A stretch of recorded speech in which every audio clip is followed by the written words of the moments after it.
हर कहानी की एक शुरुआत होती है, लेकिन कुछ कहानियां बस खुद ही घट जाती हैं। इस कहानी की शुरुआत होती है उस पल से जहां प्यार, दर्द और सच तीनों एक साथ खड़े हैं। शुरू करने से पहले एक छोटी सी बात, डिस्क्लेमर। इस कहानी के सभी पात्र, घटनाएं और स्थान पूरी तरह से काल्पनिक हैं। किसी भी जीवित या मृत व्यक्ति या वास्तविक घटना से कोई समानता केवल एक संयोग है। इस कहानी का उद्देश्य केवल मनोरंजन है, किसी की भावना या आस्था को ठेस पहुंचाना नहीं। अब कहानी का नाम है रिकॉर्डेड हार्ट्स। लिखी गई है रायन मिर्जल द्वारा, प्रस्तुत किया गया है नॉवल ऑफ किंग चैनल के द्वारा। और अब शुरू होती है वो कहानी जो रिकॉर्ड हुई थी दिलों में। बहलाते हुए झूठ कहा, नानी डोंट वरी, मैं सीक्रेट फोर्स ज्वाइन नहीं करूंगा।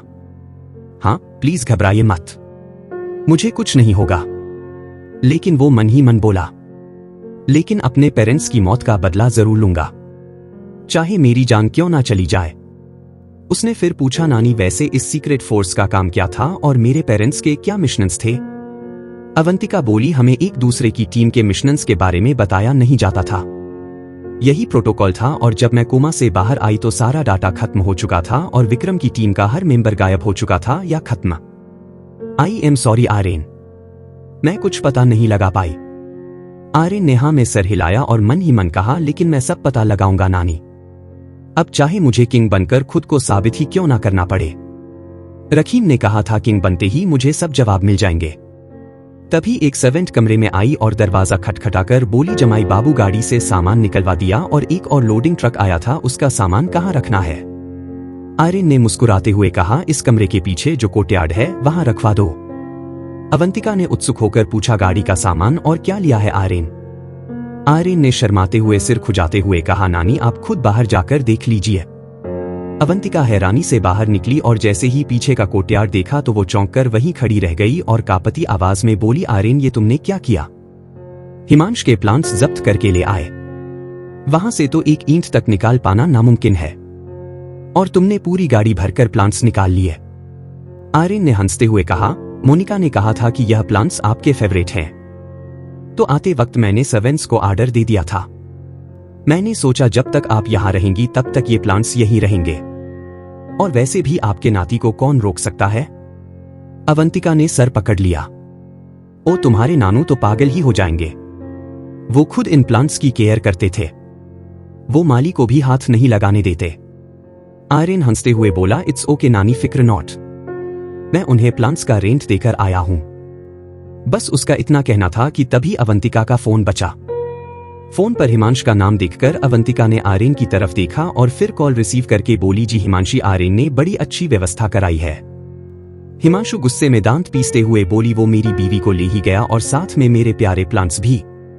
सर्वेंट्स के हाथ में 50 रुपए देकर गया है प्रिंट के। मेरा एक एक प्लांट मैंने हजारों रुपए में मंगवाया है और 50 रुपए उनका रेंट। अगर वो हाथ लग गया ना तो टांग तोड़ दूंगा। अवंतिका ने मुस्कुराते हुए समझाया, अरे वो मेरे लिए लेकर आया है ताकि मैं उन्हें देखकर आपको मिस कर सकूं। यह सुनकर हिमांश थोड़ा शांत हुआ। वहीं आर्यन मन ही मन बोला, वाह नानी का भी इस उम्र में रोमांस सही है। साला मेरी ही किस्मत में सड़ी ककड़ी है जो कड़वी भी है, और अभी तो कड़वी ककड़ी के पास जाना ही पड़ेगा। कंपनी में नहीं, वाइन के प्रोडक्शन का इंतजाम जो करवाना है। आर्यन अवंतिका को इशारे से बाय कहकर बाहर आया और एक सर्वेंट से कहा, नानी का खास ध्यान रखना, उन्हें किसी चीज की कमी ना हो। सर्वेंट ने हाँ में सर हिलाया और फिर आर्यन ने कहा, और सुनो, किचन में जो वाइन की बॉटल्स मैंने रखी हैं वो तुम लोग सब एक एक गिलास पी लो, और अगर कहीं कटने जलने या किसी भी चीज की चोट या सूजन हो वहां रगड़ लेना, सारी प्रॉब्लम का इलाज हो जाएगा। लेकिन एक कप से ज्यादा मत पीना, इट्स वार्निंग, क्योंकि सिर्फ एक कप। यह कहकर आर्यन आगे बढ़ा ही था कि उसने वहां सामने रा और गबीना को देखा। रा और गबीना के हाथ में शॉपिंग बैग्स थे और रा का चेहरा हैरानी से भरा था। 5 लाख के एक कप की वाइन इसने 100 में ऐसे ही बांट दी। क्या आजकल की दुनिया में ऐसे लोग भी होते हैं, या फिर वो वाइन 5 लाख की थी ही नहीं? इसने सिर्फ हाइप क्रिएट करने के लिए वाइन फेयर में ऐसा कहा था। वेदर रा के शॉक्ड एक्सप्रेशन देखकर बोला, अब क्या तगड़म चल रही है तुम्हारे दिमाग में? पर तुम तो कंपनी में थी, इतनी जल्दी कैसे आ गई? रा ने हिचकिचाते हुए जवाब दिया, तुमने कहा था नानी जी को लेकर आने वाले हो, तो मैं कंपनी से जल्दी निकलकर उनके लिए शॉपिंग करने गई थी। अब वो यहां आएंगी और मैं नहीं रहूंगी तो अच्छा लगेगा क्या? आर्यन ने हैरानी से रा को ऐसे देखा जैसे किसी एलियन को देख रहा हो। तुम राही हो ना? कहीं तुम्हारे अंदर किसी की आत्मा तो नहीं घुस गई? रा चिढ़कर बोली, what do you mean Aryan? देखो, दादी ने मुझे बहुत अच्छे संस्कार दिए हैं। मुझे पता है कि तुम्हारी नानी के साथ कैसे बिहेव करना है। तुम मुझे इतना बुरा समझते हो क्या कि मैं बड़ों की इज्जत भी नहीं करूंगी? आर्यन ने कंधे उचकाकर कहा, नहीं, मैं बस मजाक कर रहा था। अच्छा, मैं एक्चुअली तुमसे मिलने कंपनी ही आ रहा था। मुझे वो 2 विला के बारे में बात करनी थी जो तुमने तुड़वाई थी। रा बोली, हाँ, जहां पहले चाचा जी लोग रहते थे। आर्यन ने हाँ मैं सर हिलाकर कहा, मुझे वो जगह चाहिए। मुझे वह मिड अभी आर्यन की बात पूरी भी नहीं हुई थी। तभी कबीना ने आर्यन की तरफ सस्पिशियसली देखते हुए पूछा। अभितानी ने कहा कि यह वाइन जो तने बनाई है वो चोट मोट में बहुत असरदार है। आर्यन छाती तानकर बोला, चोट मोट से कहीं ज्यादा है। इसमें मैंने कई तरह की जड़ी बूटियां डाली है और साथ ही अमृत एसेंस भी, जो मेरा अपना फार्मूला है। यह सिर्फ चोट ही नहीं और भी बहुत बीमारियों में काम आती है। घबीना मुंह बिचकाकर बोली, मैं भी किसी दवा की दुकान से सब जड़ी बूटियां खरीद कर कढ़ाई में डाल दूं तो क्या सारे रोग मिट जाएंगे? आर्यन ने उसे देखकर सर हिलाया। तब रा ने कहा, हाँ ठीक तो कह रही है। तुमने भी तो ऐसे ही वाइन बनाई होगी, तभी तो 5 लाख की 1 कप वाइन को फ्री में बांट रहे हो। 500 में बना ली होगी तुमने वाइन। यह सुनकर आर्यन ने रा को देखकर प्यार से कहा, रा। आर्यन अचानक नाम इतने प्यार से लेगा रा ने सोचा भी नहीं था। उसका चेहरा लाल हो गया और अचानक दिल थक करने लगा। तभी आर्यन ने कियारा के पास आकर धीरे से काम में कहा, दिमाग नाम की भी चीज होती है, कभी कभी चलाया करो वरना संग लग जाएगी। राया सुनकर दंग रह गई और आर्यन को दूर धकेलकर मन ही मन बोली, दिस इडियट। इसने कहा कि मैं दिमाग नहीं चलाती।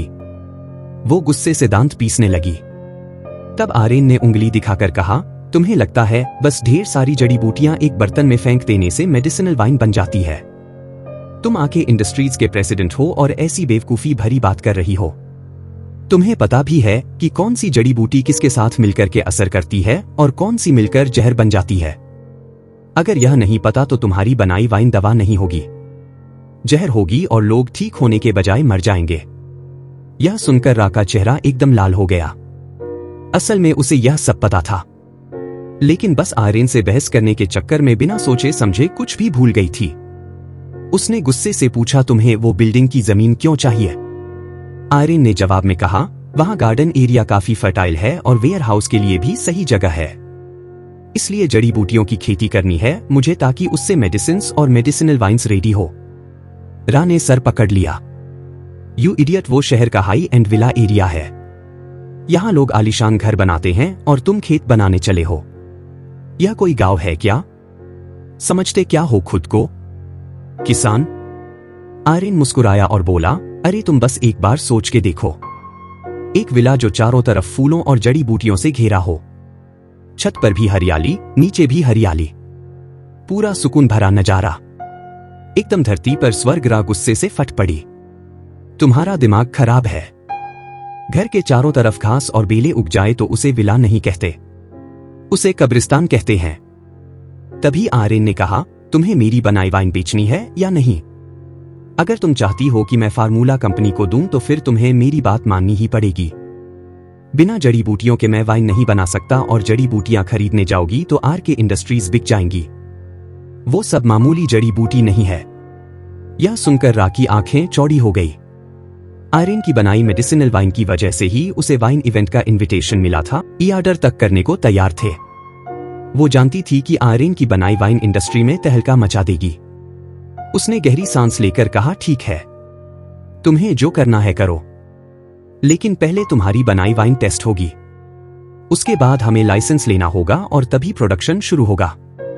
आर्यन ने हाँ में सर हिलाते हुए कहा, लेकिन हम सिर्फ 1000 बोतल का स्टॉक रखेंगे। रा ने हैरानी से पूछा, लेकिन क्यों?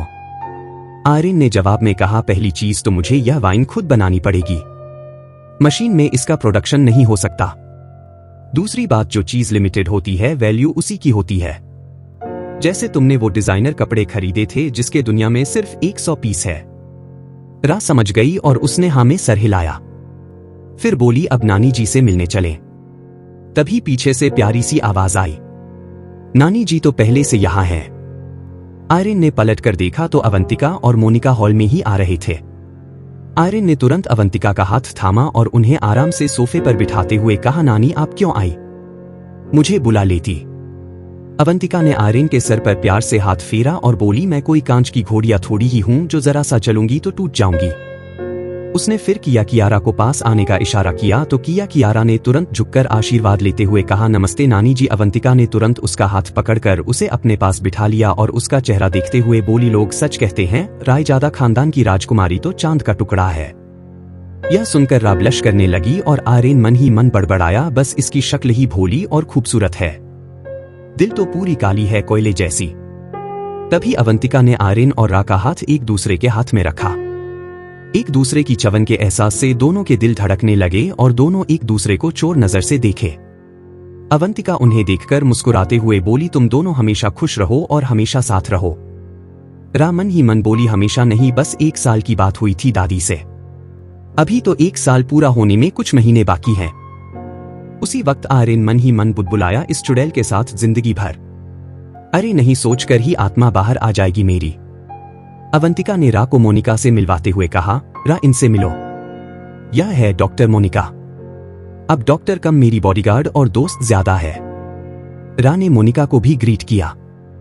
वही मोनिका मन ही मन वेदर की तरफ देखकर चिढ़ते हुए बोली, इस अंगूर को ताजा अंगूर कैसे मिल गया? इसकी हरकत ऐसी है कि पागल बीवी भी इसे छोड़कर भाग जाए, और इसे शहर की सबसे सुंदर लड़की मिल गई।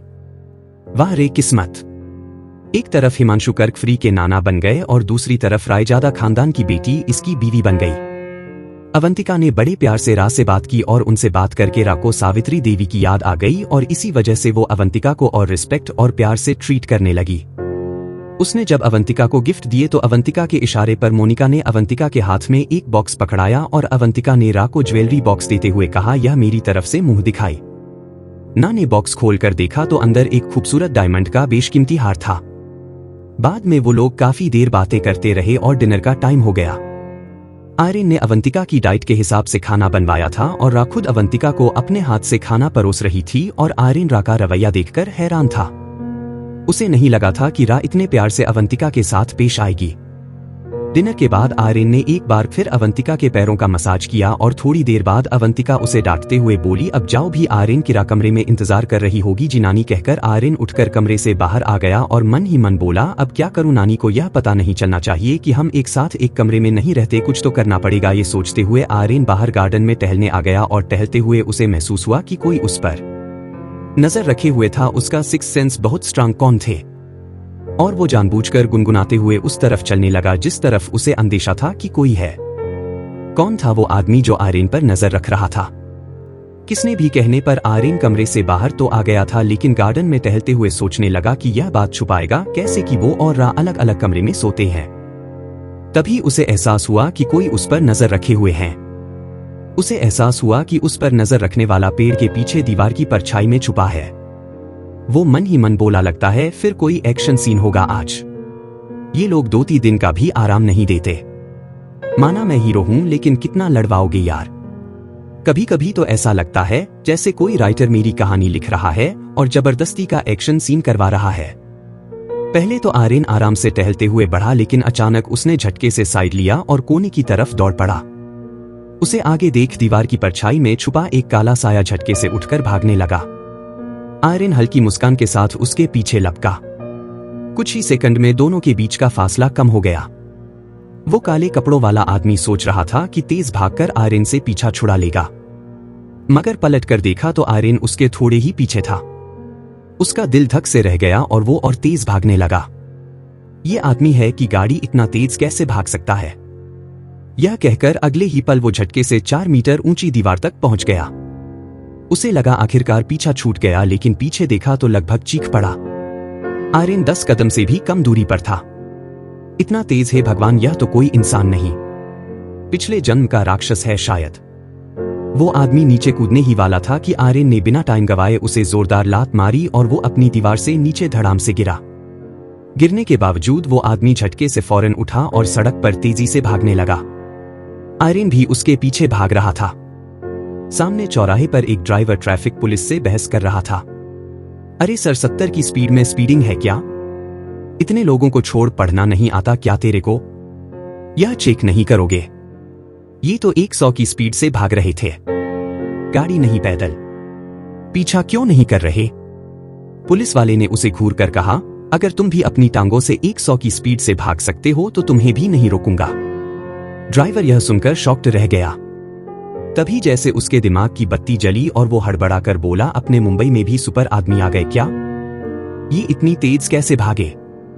आगे गली में आर्यन उस आदमी को पछाड़ते हुए उसके आगे आ गया और फिर सामने से उसकी छाती पर लात मारते हुए बोला, साला यहां रेस चल रही है क्या? भागा ही जा रहा है। वो आदमी लुढ़कते हुए नीचे गिरा, लेकिन अगले ही पल उसने अपना एक चमकता हुआ चाकू निकाला और आर्यन की तरफ फेंक दिया। आर्यन ने आसानी से साइड लिया। उसे समझ आ गया कि यह आदमी जान से मारना नहीं चाहता, बस डराना चाहता है। आर्यन ने उस आदमी की तरफ बढ़ते हुए कहा, साले मेरा हैंडसम चेहरा बिगाड़ना चाहता है क्या? वो आदमी आर्यन को अपनी तरफ बढ़ते देख गुस्से में घुर रहा है। रुक जा भाई वरना मार डालूंगा, मेरा पीछा मत कर समझे। यह कहकर वो उठकर भागने ही वाला था कि आर्यन ने नीचे से छोटा सा पत्थर उठाकर उसके पैरों पर निशाना साधा। अचानक उस आदमी की चीख निकली और वो नीचे गिर पड़ा। सामने आकर आर्यन मुस्कुराते हुए बोला, क्या बोला था? मार डालोगे? चलो अभी करके दिखाओ, मैं सामने ही खड़ा हूं, मारो। उस आदमी ने धमकाते हुए कहा, देखो लोग मुझे चिराग द चाकू मास्टर कहते हैं। आज तक मेरे चाकू के वार से कोई नहीं बचा है, इसलिए मुझे मजबूर मत करो, चले जाओ यहां से। आर्यन ने हंसते हुए अपनी छाती पर उंगली रखी। ओ चिराग द चाकू मास्टर, चलो सीधा दिल पर निशाना मारो, मैं भी देखूं कितना दम है चिराग द चाकू मास्टर में। हाँ।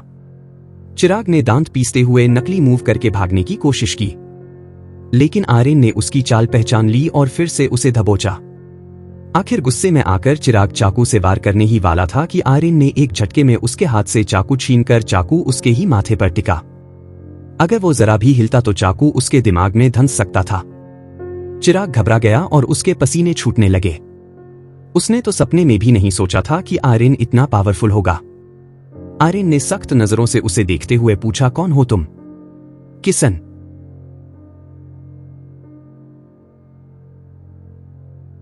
ए भेजा है तुम्हें?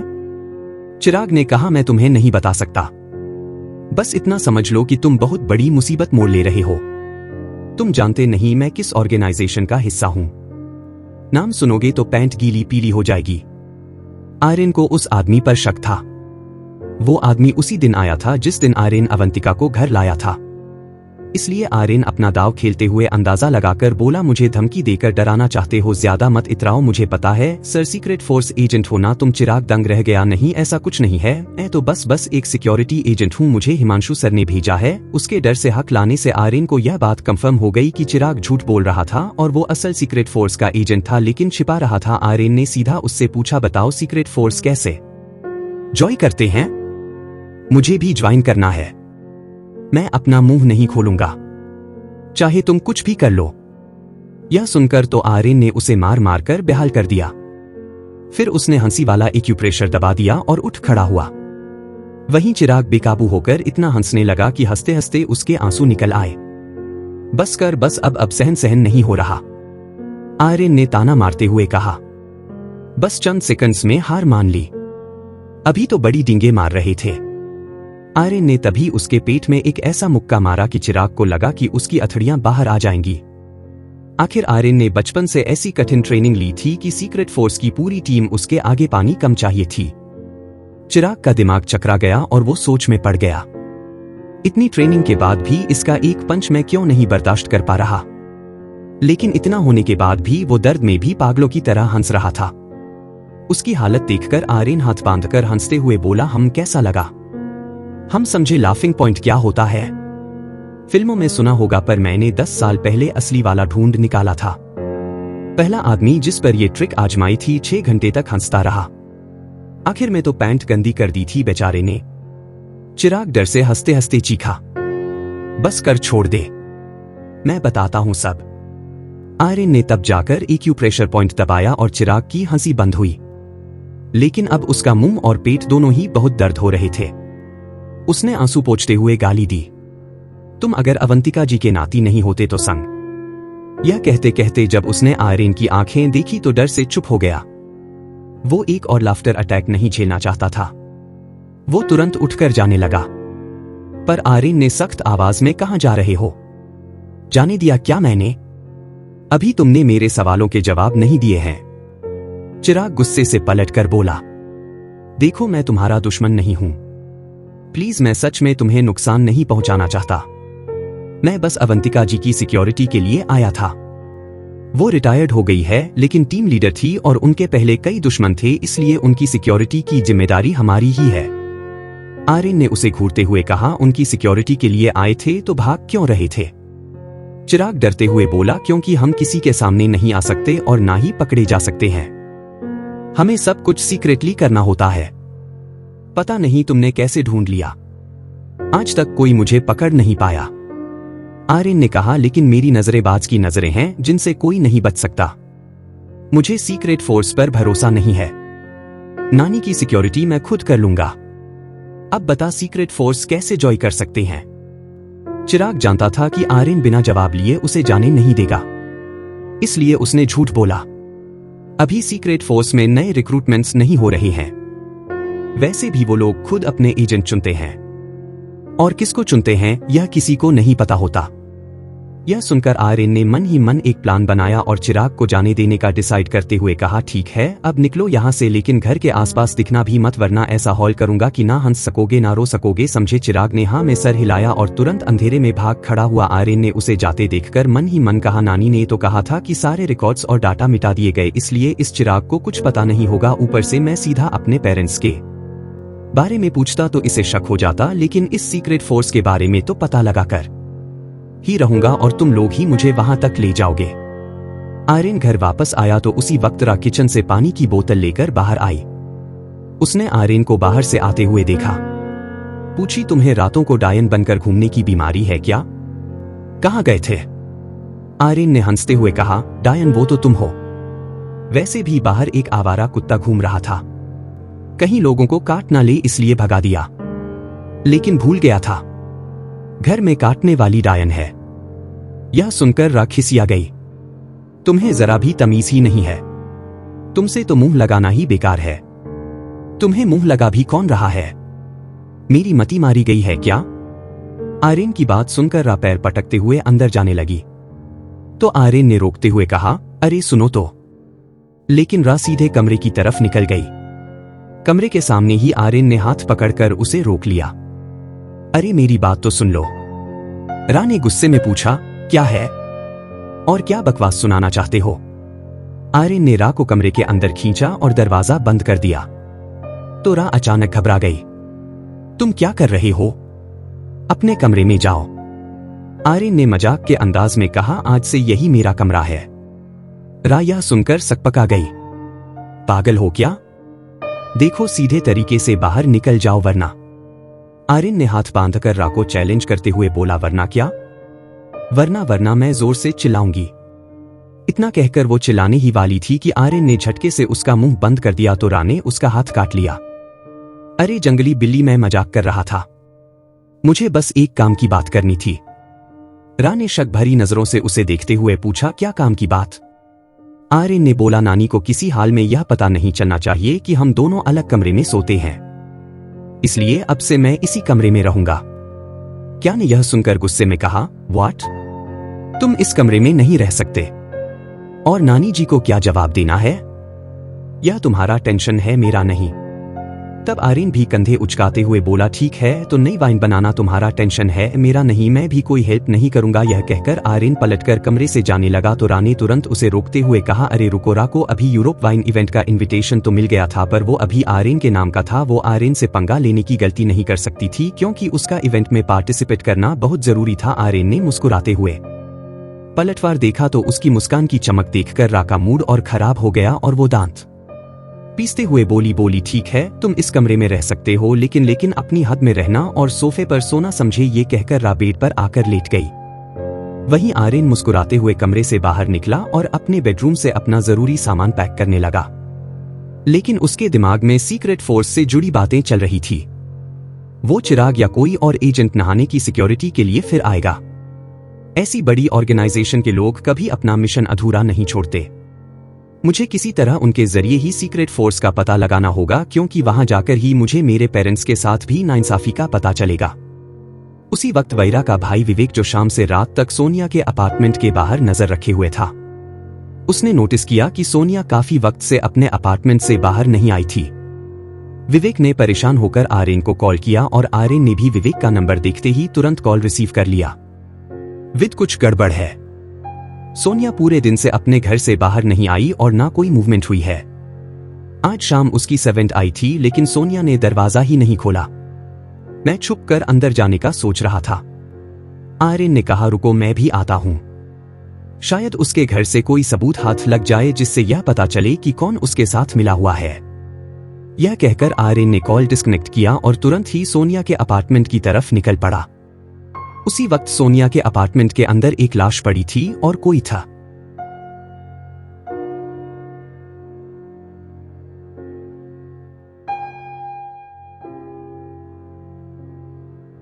आज उसकी डेड बॉडी को बैग में डालकर खिड़की के रास्ते विवेक से बात होने के बाद आर्यन अपने कमरे से निकलकर आर्यन ने जानबूझकर मेन गेट का इस्तेमाल नहीं किया, बल्कि साइड वॉल से कूदकर खुली थी।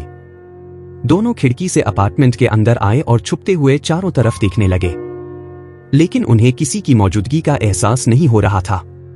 और गार्ड ने भी बताया कि वो कल से कहीं नहीं गई। वो फोन भी नहीं उठा रही है। प्लीज चेक कीजिए। इंस्पेक्टर बोला, तुम्हारे डैड ने स्पेशली इस काम के लिए कॉल किया था, तभी तो हम आए हैं। डोंट वरी, हम अभी दरवाजा खुलवा। यह सोचते हुए वो मेंशन वापस पहुंचा। उसने कमरे से अपना लैपटॉप उठाया और लिविंग रूम में आकर बैठ गया। अभी के लिए सोनिया की गुत्थी सॉल्व हो गई थी, लेकिन सीक्रेट फोर्स के बारे में जानना बाकी था। अवंतिका ने उसे ज्यादा इन्फॉर्मेशन नहीं दी थी, शायद इस डर से कि कहीं आर्यन भी उसके पेरेंट्स की तरह मौत के घाट न उतारा जाए। लेकिन आर्यन डरने वालों में से नहीं था। आर्यन सीक्रेट फोर्स के बारे में सर्च करना शुरू किया। काफी देर तक सर्च करने के बाद तो उसे कुछ आर्टिकल्स मिले जिसमें यह दावा किया गया था कि सीक्रेट फोर्स है, लेकिन किसी भी आर्टिकल में उसे कोई खास जानकारी नहीं मिली। तभी उसे ऑनलाइन चेस गेम का नोटिफिकेशन आया। आर्यन बड़बड़ाया, सीक्रेट फोर्स के बारे में ऑनलाइन की इंफॉर्मेशन ही नहीं है। नानी भी कुछ नहीं बता रही। शायद शरद सन्याल को पता हो, लेकिन अभी सुबह के 4 बज रहे हैं। इस वक्त उन्हें कॉल करना सही नहीं है। यह सोचकर आर्यन ने चेस गेम के नोटिफिकेशन पर क्लिक किया और बोर्ड सेट करके ऑनलाइन चेस खेलने लगा, ताकि अपना माइंड क्लियर कर सके और शुरू से कुछ सोच सके। चेस खेलकर आर्यन रिफ्रेश फील करता था। उसका पूरा फोकस गेम पर था कि कब सुबह हो गई उसे पता ही नहीं चला। सुबह जब रा कमरे से बाहर आई तो उसने देखा कि आर्यन लैपटॉप पर कुछ गेम खेल रहा है। पिछले कुछ दिनों से वो नोटिस कर रही थी कि आर्यन दिन रात लैपटॉप पर कुछ ना कुछ करता रहता है। तो रा ने आखिर पूछ ही लिया, आर्यन तुम रात भर बैठकर चेस ही खेलते रहे, तुम्हारे पास कोई और काम है या नहीं? आर्यन ने स्क्रीन से नजर हटाए बिना सार्कास्टिक टोनर में जवाब दिया, हाँ जी, चेस के अलावा और कोई काम ही नहीं है मेरे पास।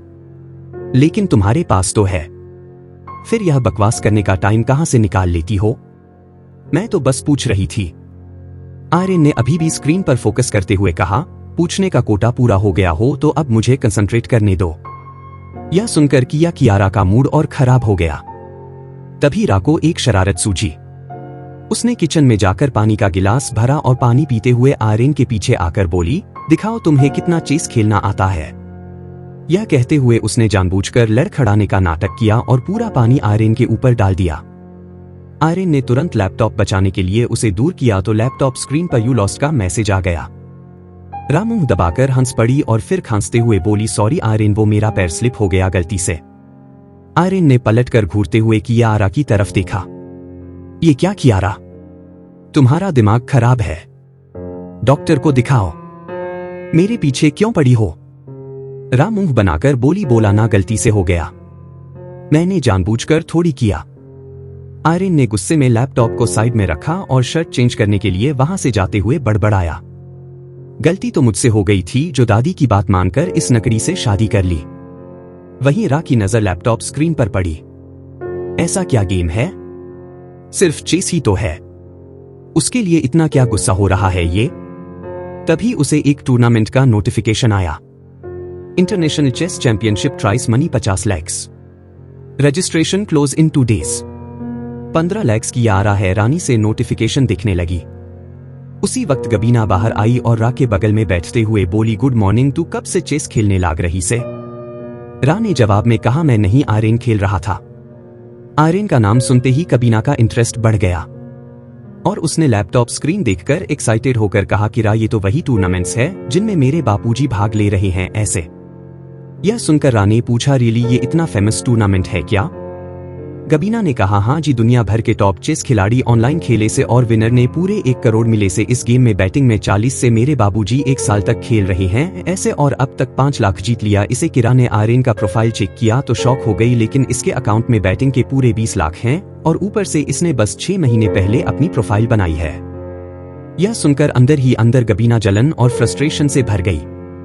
गबीना मन ही मन बड़बड़ाई, अरे दतेरी की, अरे बाबूजी ने बरसा मेहनत करी चेस, फिर जाके 5 लाख जीते और यो छोरा आर्यन 6 महीने में ही 20 लाख की बैटिंग मनी भी जमा कर लिया। तभी आर्यन फ्रेश शर्ट पहनकर बाहर आ गया। उसने देखा रा और गबीना उसके लैपटॉप को देख रहे थे। आर्यन ने सस्पिशियस टोन में पूछा, कोई प्रॉब्लम है? यह कहते हुए आर्यन ने तुरंत लैपटॉप बंद करके अपनी तरफ खींच लिया तो रा ने हैरानी से कहा, हम तो बस टूर्नामेंट के बारे में देख रहे थे, तुमने बताया नहीं कि तुम इतना अच्छा चेस खेल देते हो। आर्यन ने रा को देखकर उसकी आंखों में आंखें डालकर पूछा, मैंने नहीं बताया।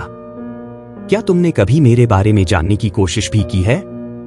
मैं तुम्हारे बारे में सब कुछ जानता हूं, तुम्हारी फैमिली, तुम्हारे फ्रेंड्स, तुम्हारी प्रॉब्लम्स, लेकिन तुम्हें क्या पता है मेरे बारे में? क्या तुमने कभी पूछा मुझसे? वैसे भी नानी अभी सो रही हो तो कि कंसर्न दिखाने का नाटक करने की जरूरत नहीं है। यह कहकर आर्यन लैपटॉप लेकर अपने कमरे में चला गया। वहीं रा हैरानी से आर्यन को देखती रह गई। उसे रियलाइज हुआ कि जब से सोनिया वाला इंसिडेंट हुआ था, आर्यन सिर्फ अवंतिका के सामने ही उससे ठीक से बात कर रहा था, वरना वो उसे अवॉइड ही कर रहा था। अंदर आर्यन ने वापस लैपटॉप ऑन किया और चेस खेलने लगा। उसी वक्त आरके इंडस्ट्रीज के हेडक्वार्टर में एड शूट होने वाला था। उसके लिए फेमस मॉडल्स को बुलाया गया था, अभय, रिया और विशाखा। वो तीनों लिफ्ट में थे और ऐड करने को लेकर एक्साइटेड थे। तभी लिफ्ट का दरवाजा खुला और ऑफिस में एक एम्प्लॉय माही हाथ में महंगी वाइन्स का बॉक्स पकड़े लिफ्ट में आई। यही वाइन मॉडल्स के एड शूट में यूज होने वाली थी। लिफ्ट के अंदर वो तीनों मॉडल्स आपस में मस्ती कर रहे थे कि तभी एक मॉडल रिया की ऊंची हील्स की वजह से बैलेंस बिगड़ा और वो माही से टकराकर नीचे गिर पड़ी। उसका धक्का लगने से माही लड़खड़ाई और उसके हाथ से बॉक्स छूटकर गिर गया और सारी वाइन्स की बॉटल्स टूटकर बिखर गई। माही घबराकर चिल्लाई, ये क्या किया तुमने?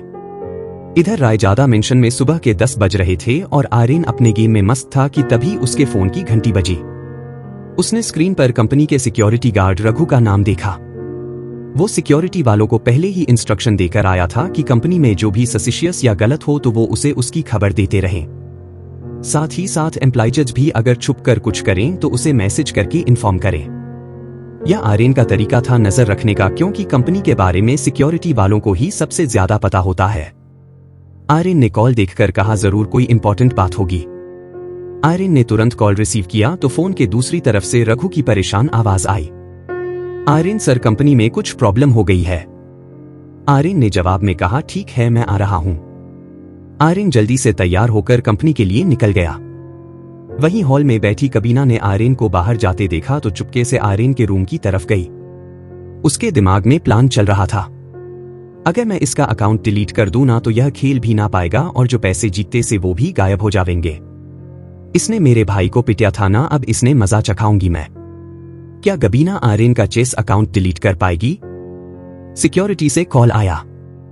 वो निकल गया और उसके जाकर आर्यन टूर्नामेंट नहीं खेल पाएगा और उसके पैसे भी चले जाएंगे।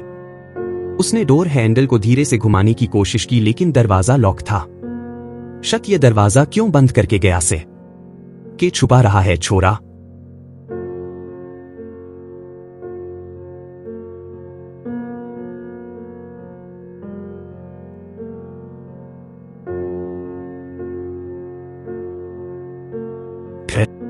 पिछली बार तो खुला रखता ना। दरअसल पिछली बार जब रा और गबीना ने उसके रूम की तलाशी ली थी तब से आर्यन रूम को लॉक करके ही बाहर जाता था। रूम लॉक देखकर गबीना मन ही मन बोली, भाग गया साहब, कोई और जुगाड़ सोचना पड़ेगा। इधर रात तैयार होकर ऑफिस जाने के लिए कार में बैठी थी। तभी उसके फोन पर सीमा का कॉल आया। कॉल रिसीव करते ही सीमा की आवाज सुनाई पड़ी। मैम, मॉडल्स कुछ देर पहले ही पहुंच गए। रा जवाब में बोली, अच्छा हुआ कि हमने वाइन फेयर के पहले ही एड शूट का प्लान बना लिया। अब तो इतने फेमस मॉडल्स के जरिए हमारी कंपनी को और हाइप मिलेगी। मैम, आपके आइडियाज तो हमेशा ब्रिलियंट होते हैं। अच्छा, मैं ट्रैफिक में फंस गई हूं, आप बस हेडक्वार्टर पहुंचिए जल्दी, मैं भी आ रही हूं। कॉल डिस्कनेक्ट होने के बाद किरा फोन पर लेटेस्ट बिजनेस न्यूज देखने लगी। दूसरी तरफ कुछ देर पहले कंपनी में जब मॉडल्स मस्ती कर रहे थे तब उनमें से रिया नाम की मॉडल ने ऑफिस की एम्प्लॉई माही को गलती से धक्का मारा था और माही के हाथ में रखा वाइन का बॉक्स गिर गया, जिससे महंगी वाइन की बोतल्स टूट गई और पूरी वाइन फैल गई। उसी वक्त लिफ्ट का दरवाजा खुला और वाइन बहते हुए फ्लोर पर आने लगी। रिया गुस्से में उठते हुए माही पर चिल्लाई, तुमने मुझे धक्का मारा था ना? कह दिया, अब ये सारी वाइन्स की बोतल्स टूट गई। रिया यह सुनकर भड़क गई और अपनी गलती मानने के बजाय माही पर चिल्ला पड़ी। एक तो गलती करती है, ऊपर से जुबान भी लड़ा रही है, मेरा बैलेंस बिगड़ा। विशाखा ने तुरंत रिया का साथ देते हुए माही पर झूठा इल्जाम लगा दिया। हाँ, इसीलिए तो धक्का दिया, हमने खुद देखा और अब झूठ बोल रही है। तभी वहां का हल्ला सुनकर मैनेजर और मानव रायजादा बाहर आए। मानव किरा का कजिन था। वैसे मानव कंपनी में काम नहीं करता था, बल्कि सावित्री देवी की फैमिली मीटिंग के बाद उसे डीलरशिप का जिम्मा दे दिया गया था, इसलिए ज्यादातर वो बात नहीं कर रहा था। तभी मॉडल रिया ने कहा कि झूठ बोल रही है, आपने अपने एम्प्लॉयज को ऐसी ट्रेनिंग दी है क्या? Central board of indirect taxes and customs के डायरेक्टर हमसे पंगा लेकर बहुत पछताओगे। यह सुनकर मैनेजर घबरा गया और उसने गुस्से में माही को देखा और फिर मॉडल्स से कहा, देखिए, ये मैं तब तक शूट नहीं करूंगी जब तक यह नाक रखते हुए कहा, इसने मॉडल्स के साथ बदतमीजी की है। अगर माफी नहीं मांगेगी तो मैनेजर मानव को नहीं पहचानता था, इसलिए वो मानव की ही इंसल्ट करने लगा। और तुम कौन हो हमारे मामले में पड़ने वाले? चलो निकलो यहां से, यह मेरा मैटर है, मैं हैंडल कर लूंगा। तब मॉडल अभय ने एटीट्यूड के साथ कहा, देखिए, हम हाई प्रोफाइल मॉडल्स हैं, हमारे साथ इस तरह का ट्रीटमेंट कैंसिल ही नहीं करेंगे बल्कि डिफेमेशन केस भी करेंगे। यह सुनकर तो मैनेजर घबरा गया। चाहती हो बेवकूफ लड़की? माही तुरंत घबरा कर बोली। यह सुनकर मैनेजर तुरंत बोला, मैं आज ही इसे टर्मिनेट कर दूंगा। नाराज किया है? तुम्हारी क्या औकात है मुझे यहां भाषण देने की? और तुम किस डिपार्टमेंट से हो? जाओ जाकर अपने डिपार्टमेंट मैनेजर को बुलाओ। मानव ने गहरी सांस ली। वो कुछ कहने ही वाला था कि तभी सीढ़ियों के पास से किसी की आवाज गूंजी, ये कंपनी है या कबाड़ खाना? ये सब क्या तमाशा लगा रखा है? मैनेजर ने तुरंत माही और मानव की तरफ पॉइंट करते हुए कहा, असिस्टेंट आर्यन की ये सब इन दोनों की वजह से हुआ है और अब मॉडल शूट नहीं करना चाहते, और जब मैंने इसे नौकरी से निकाला तो यह आदमी बीच में आ गया। आर्यन ने मुस्कुराते हुए कहा, इस आदमी का नाम जानते हो? मानव रायजादा। जैसे ही मैनेजर ने रायजादा सरनी अब सुना वो तो हक्का पक्का रह गया। फिर बात संभालने के लिए मानव से बोला, सर आपको पहले बताना था ना, आई एम सॉरी, आप यहाँ ज्यादा आते नहीं इसलिए पहचान नहीं पाया। मैं अनजाने में बहुत कुछ कह गया, लेकिन यह सब इस लड़की की वजह से शुरू हुआ है। ना यह गलती करती और ना यह सब तमाशा होता। इसकी वजह से कंपनी का बहुत नुकसान, सो सॉरी सर, ये सब मेरी गलती है। I will resign, I am sorry. तब रिया बोली, पहले नाक रगड़कर माफी मांगो। यह सुनकर आर्यन ने हंसते हुए कहावत तो कई बार सुनी थी, लेकिन आज देख भी लिया कि उल्टा चोर कोतवाल को कैसे डांटता है। आर्यन ने फिर माही से कहा, तुम क्यों रो रही हो? अगर तुम्हारी गलती नहीं है तो बेवजह जिम्मेदारी मत लो। हमारी कंपनी बेवजह अपने एम्प्लॉयज के साथ नाइंसाफी नहीं करती। गलती जिसकी है उनसे माफी मंगवाई जाएगी। उसने फिर मैनेजर से पूछा, तुम्हें कैसे पता कि गलती वही की है? मैनेजर तुरंत बोला, ये तीनों मॉडल्स झूठ क्यों बोलेंगे? मॉडल अभय ने भी हामी भरते हुए कहा, हमने झूठ नहीं कहा, और अगर तुमने हमारी बात नहीं मानी तो अंजाम बहुत बुरा होगा। तुम तो एक मामूली असिस्टेंट हो, तुम्हारी बॉस भी हमारी बात मानने के लिए मजबूर है, समझे? तभी आर्यन बोला, शूटिंग तो अब नहीं होगी क्योंकि मैं खुद इनका कॉन्ट्रैक्ट कैंसिल कर रहा हूं और इन्हें हमारी कंपनी को कंपनसेट भी करना पड़ेगा। अभय ये सुनकर गुस्से में बोला, तुम कॉन्ट्रैक्ट कैंसिल नहीं कर सकते, हैसियतें क्या है तुम्हारी? हाँ कि आरा रायजादा ने खुद हमें मॉडल सेलेक्ट किया था, पर तुम जैसे 2 कौड़ी के एम्प्लॉय को देना सेलेक्ट किया था। हम सबकी नौकरी खतरे में पड़ जाएगी। ये जो बोल रहे हैं वो कर दीजिए। आर्यन ने भौं चढ़ाकर मैनेजर को देखा। तुम्हारे जैसे आदमी को तो इस कंपनी में होना ही नहीं चाहिए। जाओ जाकर अपना सामान पैक करो और निकलो यहां से। मैनेजर यह सुनकर गुस्से में चिल्लाया, तुम कौन होते हो यह फैसला करने वाले? आर्यन ने मुस्कुराते हुए कहा, जो मेरा फैसला है वही रा मैडम का भी फैसला है। तभी लिफ्ट का दरवाजा खुलने की आवाज आई और लिफ्ट से रा को बाहर तुरंत रा के पास जाकर कहा, अच्छा, वर्कर ने हमारे साथ मिसबिहेव किया। फिर यह मानव नाम का आदमी, यह सच है तुमने मैनेजर को नौकरी से निकाल दिया? आर्यन ने हाँ में सर हिलाया तो मानव ने आगे बढ़कर कहा, किया ना। लेकिन मैनेजर ने तुरंत बीच में आकर कहा, मैम, मैं कंपनी के बेनिफिट के लिए सब कर रहा था। वहीं पर लगाते हुए सारा इंसिडेंट सुनाया। तो सब सुनने के बाद रा के चेहरे के एक्सप्रेशंस बदल गए। उसने फिर आर्यन की तरफ देखा। तभी आर्यन मन ही मन बोला, एक बार फिर तुम मुझ पर विश्वास नहीं करोगे रा? वही मैनेजर रा को भड़काते हुए बोला, मैम, आर्यन तो यह तक कह रहा था कि जो उसका फैसला है वही आपका भी फैसला है। रा ने मुस्कुराते हुए मैनेजर की तरफ देखा। आर्यन ने जो कहा वो बिल्कुल सही कहा। अब से तुम इस कंपनी में काम नहीं करोगे। यह सुनकर तीनों मॉडल्स और मैनेजर हक्के बक्के रह गए और वहीं आर्यन के चेहरे के एक्सप्रेशंस बदल गए। उसने हैरानी से रा की तरफ देखा। उसे तो यकीन नहीं आ रहा था कि आरा उसका साथ दे रही थी। तभी रा बोली, यहां आते आते मुझे एक एम्प्लॉय का कॉल आ गया था और मैंने सिक्योरिटी को बोलकर फुटेज देख ली। इसलिए यहां जो कुछ हुआ वो सब मुझे पता है। किसने झूठ बोला, किसने अपनी पोजीशन का फायदा उठाया, सब कुछ। यह सुनकर मैनेजर की नजर झुक गई और तीनों मॉडल्स एक दूसरे की शक्ल देखने लगे। वहीं आर्यन मन ही मन बड़बड़ाया, तो इसे मुझ पर ट्रस्ट नहीं था, बल्कि इसने वीडियो देख लिया था इसलिए मेरा सपोर्ट किया। मैं तो बेकार ही खुश हो रहा था। तभी रा ने कॉन्फिडेंट टोन में मॉडल्स से कहा, और जहां तक आप लोगों की कॉन्ट्रैक्ट की बात है, मैं खुद इसे कैंसिल कर रही हूं। आपको ब्रिज ऑफ कॉन्ट्रैक्ट का कंपनसेशन भी पे करना होगा क्योंकि आपने फॉल्स एक्विजिशंस लगाए हैं। मॉडल्स के चेहरे पर हवाइयां उड़ने लगी। रिया पैनिक होकर बोली, वेट, हमने तो सिर्फ रा गुस्से में बोली, सिर्फ क्या? मेरी कंपनी के एम्प्लॉय को डिफेम किया और फिर झूठ बोला, उसे बेइज्जत करने की कोशिश की और कॉन्ट्रैक्ट कैंसिल करने की धमकी दी। लेकिन मैं धमकी नहीं दे रही हूं। Now you all four can get out of here. Manager तुरंत गिड़गिड़ाया, सॉरी मैडम, मैंने जो किया वो कंपनी के लिए किया। आई एम सॉरी, आप मुझे नौकरी से मत निकालिए। लेकिन गियरा ने उसकी बात नहीं सुनी और फिर आर्यन से कहा, मेरे कैबिन में चलो इसी वक्त, हमें शूट के लिए दूसरे मॉडल्स देखने हैं। ये कहकर वो लिफ्ट में आ गई और आर्यन ने सिक्योरिटी को कॉल करके कहा, सिक्योरिटी मैनेजर और तीनों मॉडल्स को अगर 5 मिनट में नहीं गए तो उन्हें धक्के मारकर बाहर कर देना। यह कहते हुए वो भी लिफ्ट में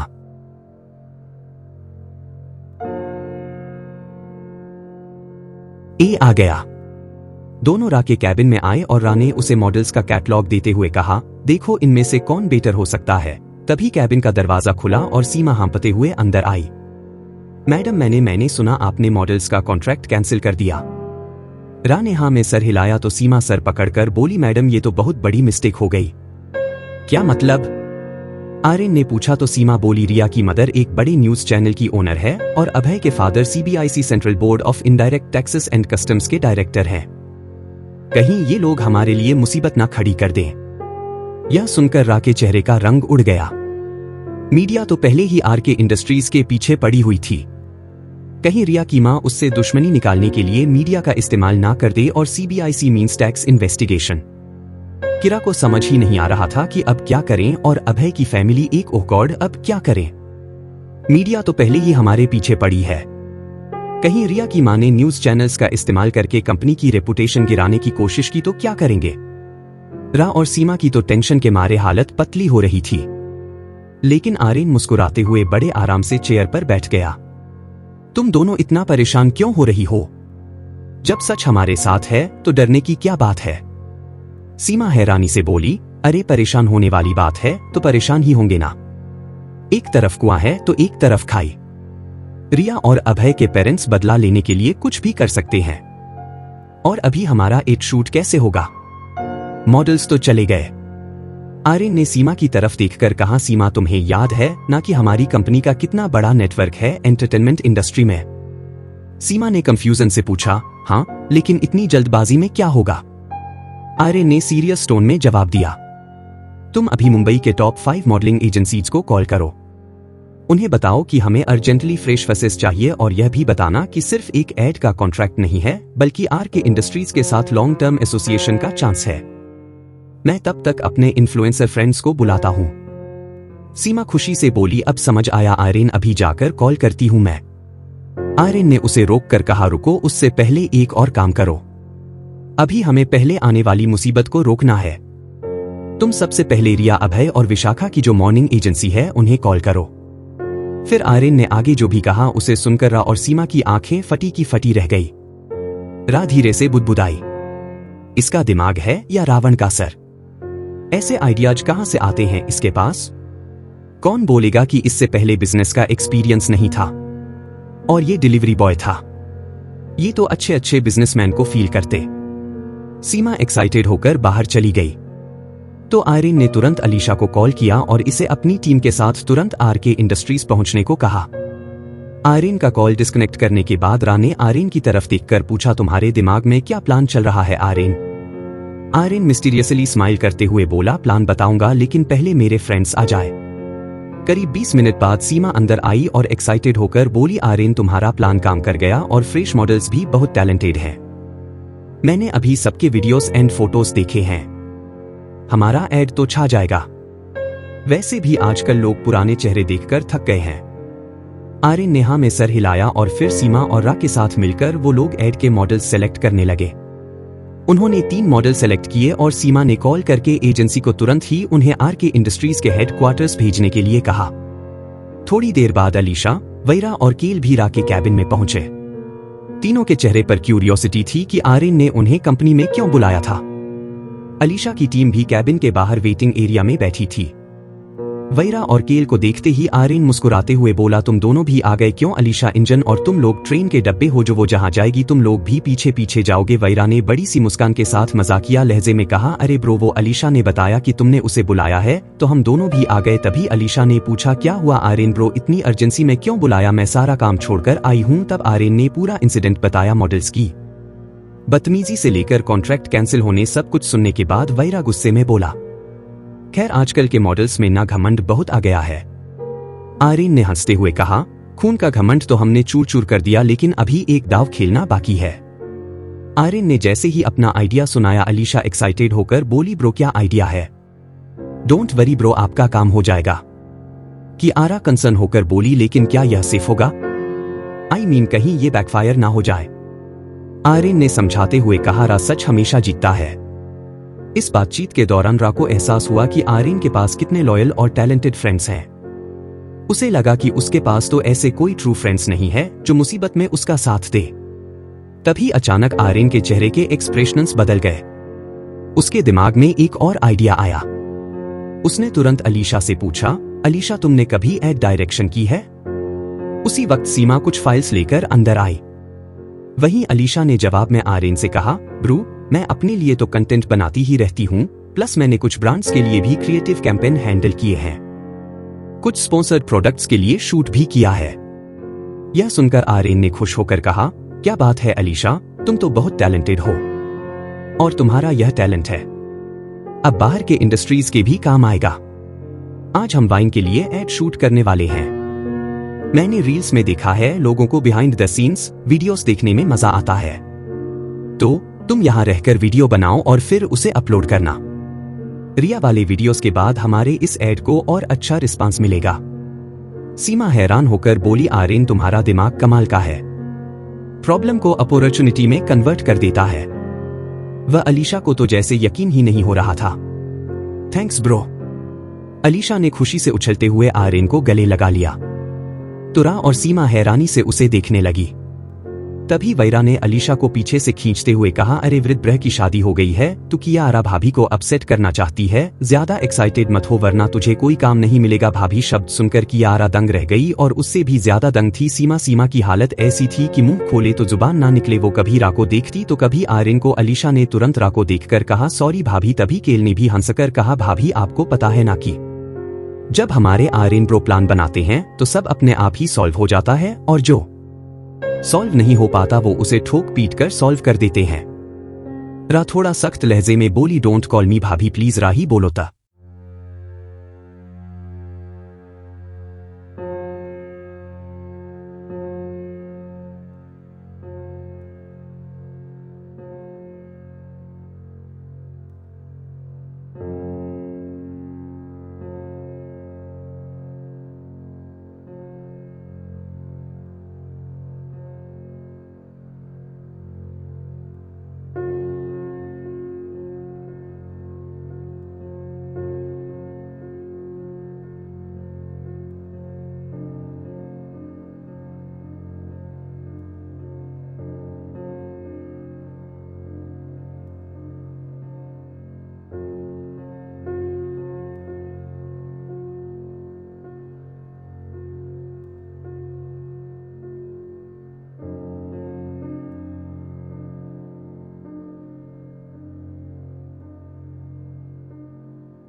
सब लेकिन रा के टमाटर जैसे लाल चेहरे को देखकर अलीशा भी मजाकिया लहजे में बोली, अरे भाभी आप शर्मा रही हो, शर्माने की क्या बात है, वैसे भी ब्रो के सारे फ्रेंड्स आपको भाभी ही बोलेंगे। वही सीमा ने अपने आप को जोर से पिंच किया और फिर कियारा की तरफ देखकर हकलाते हुए बोली, मैम आर्यन और आप, मतलब आप और आर्यन हस्बैंड वाइफ। सीमा बेचारी बड़ी मुश्किल से इतना ही बोल पाई।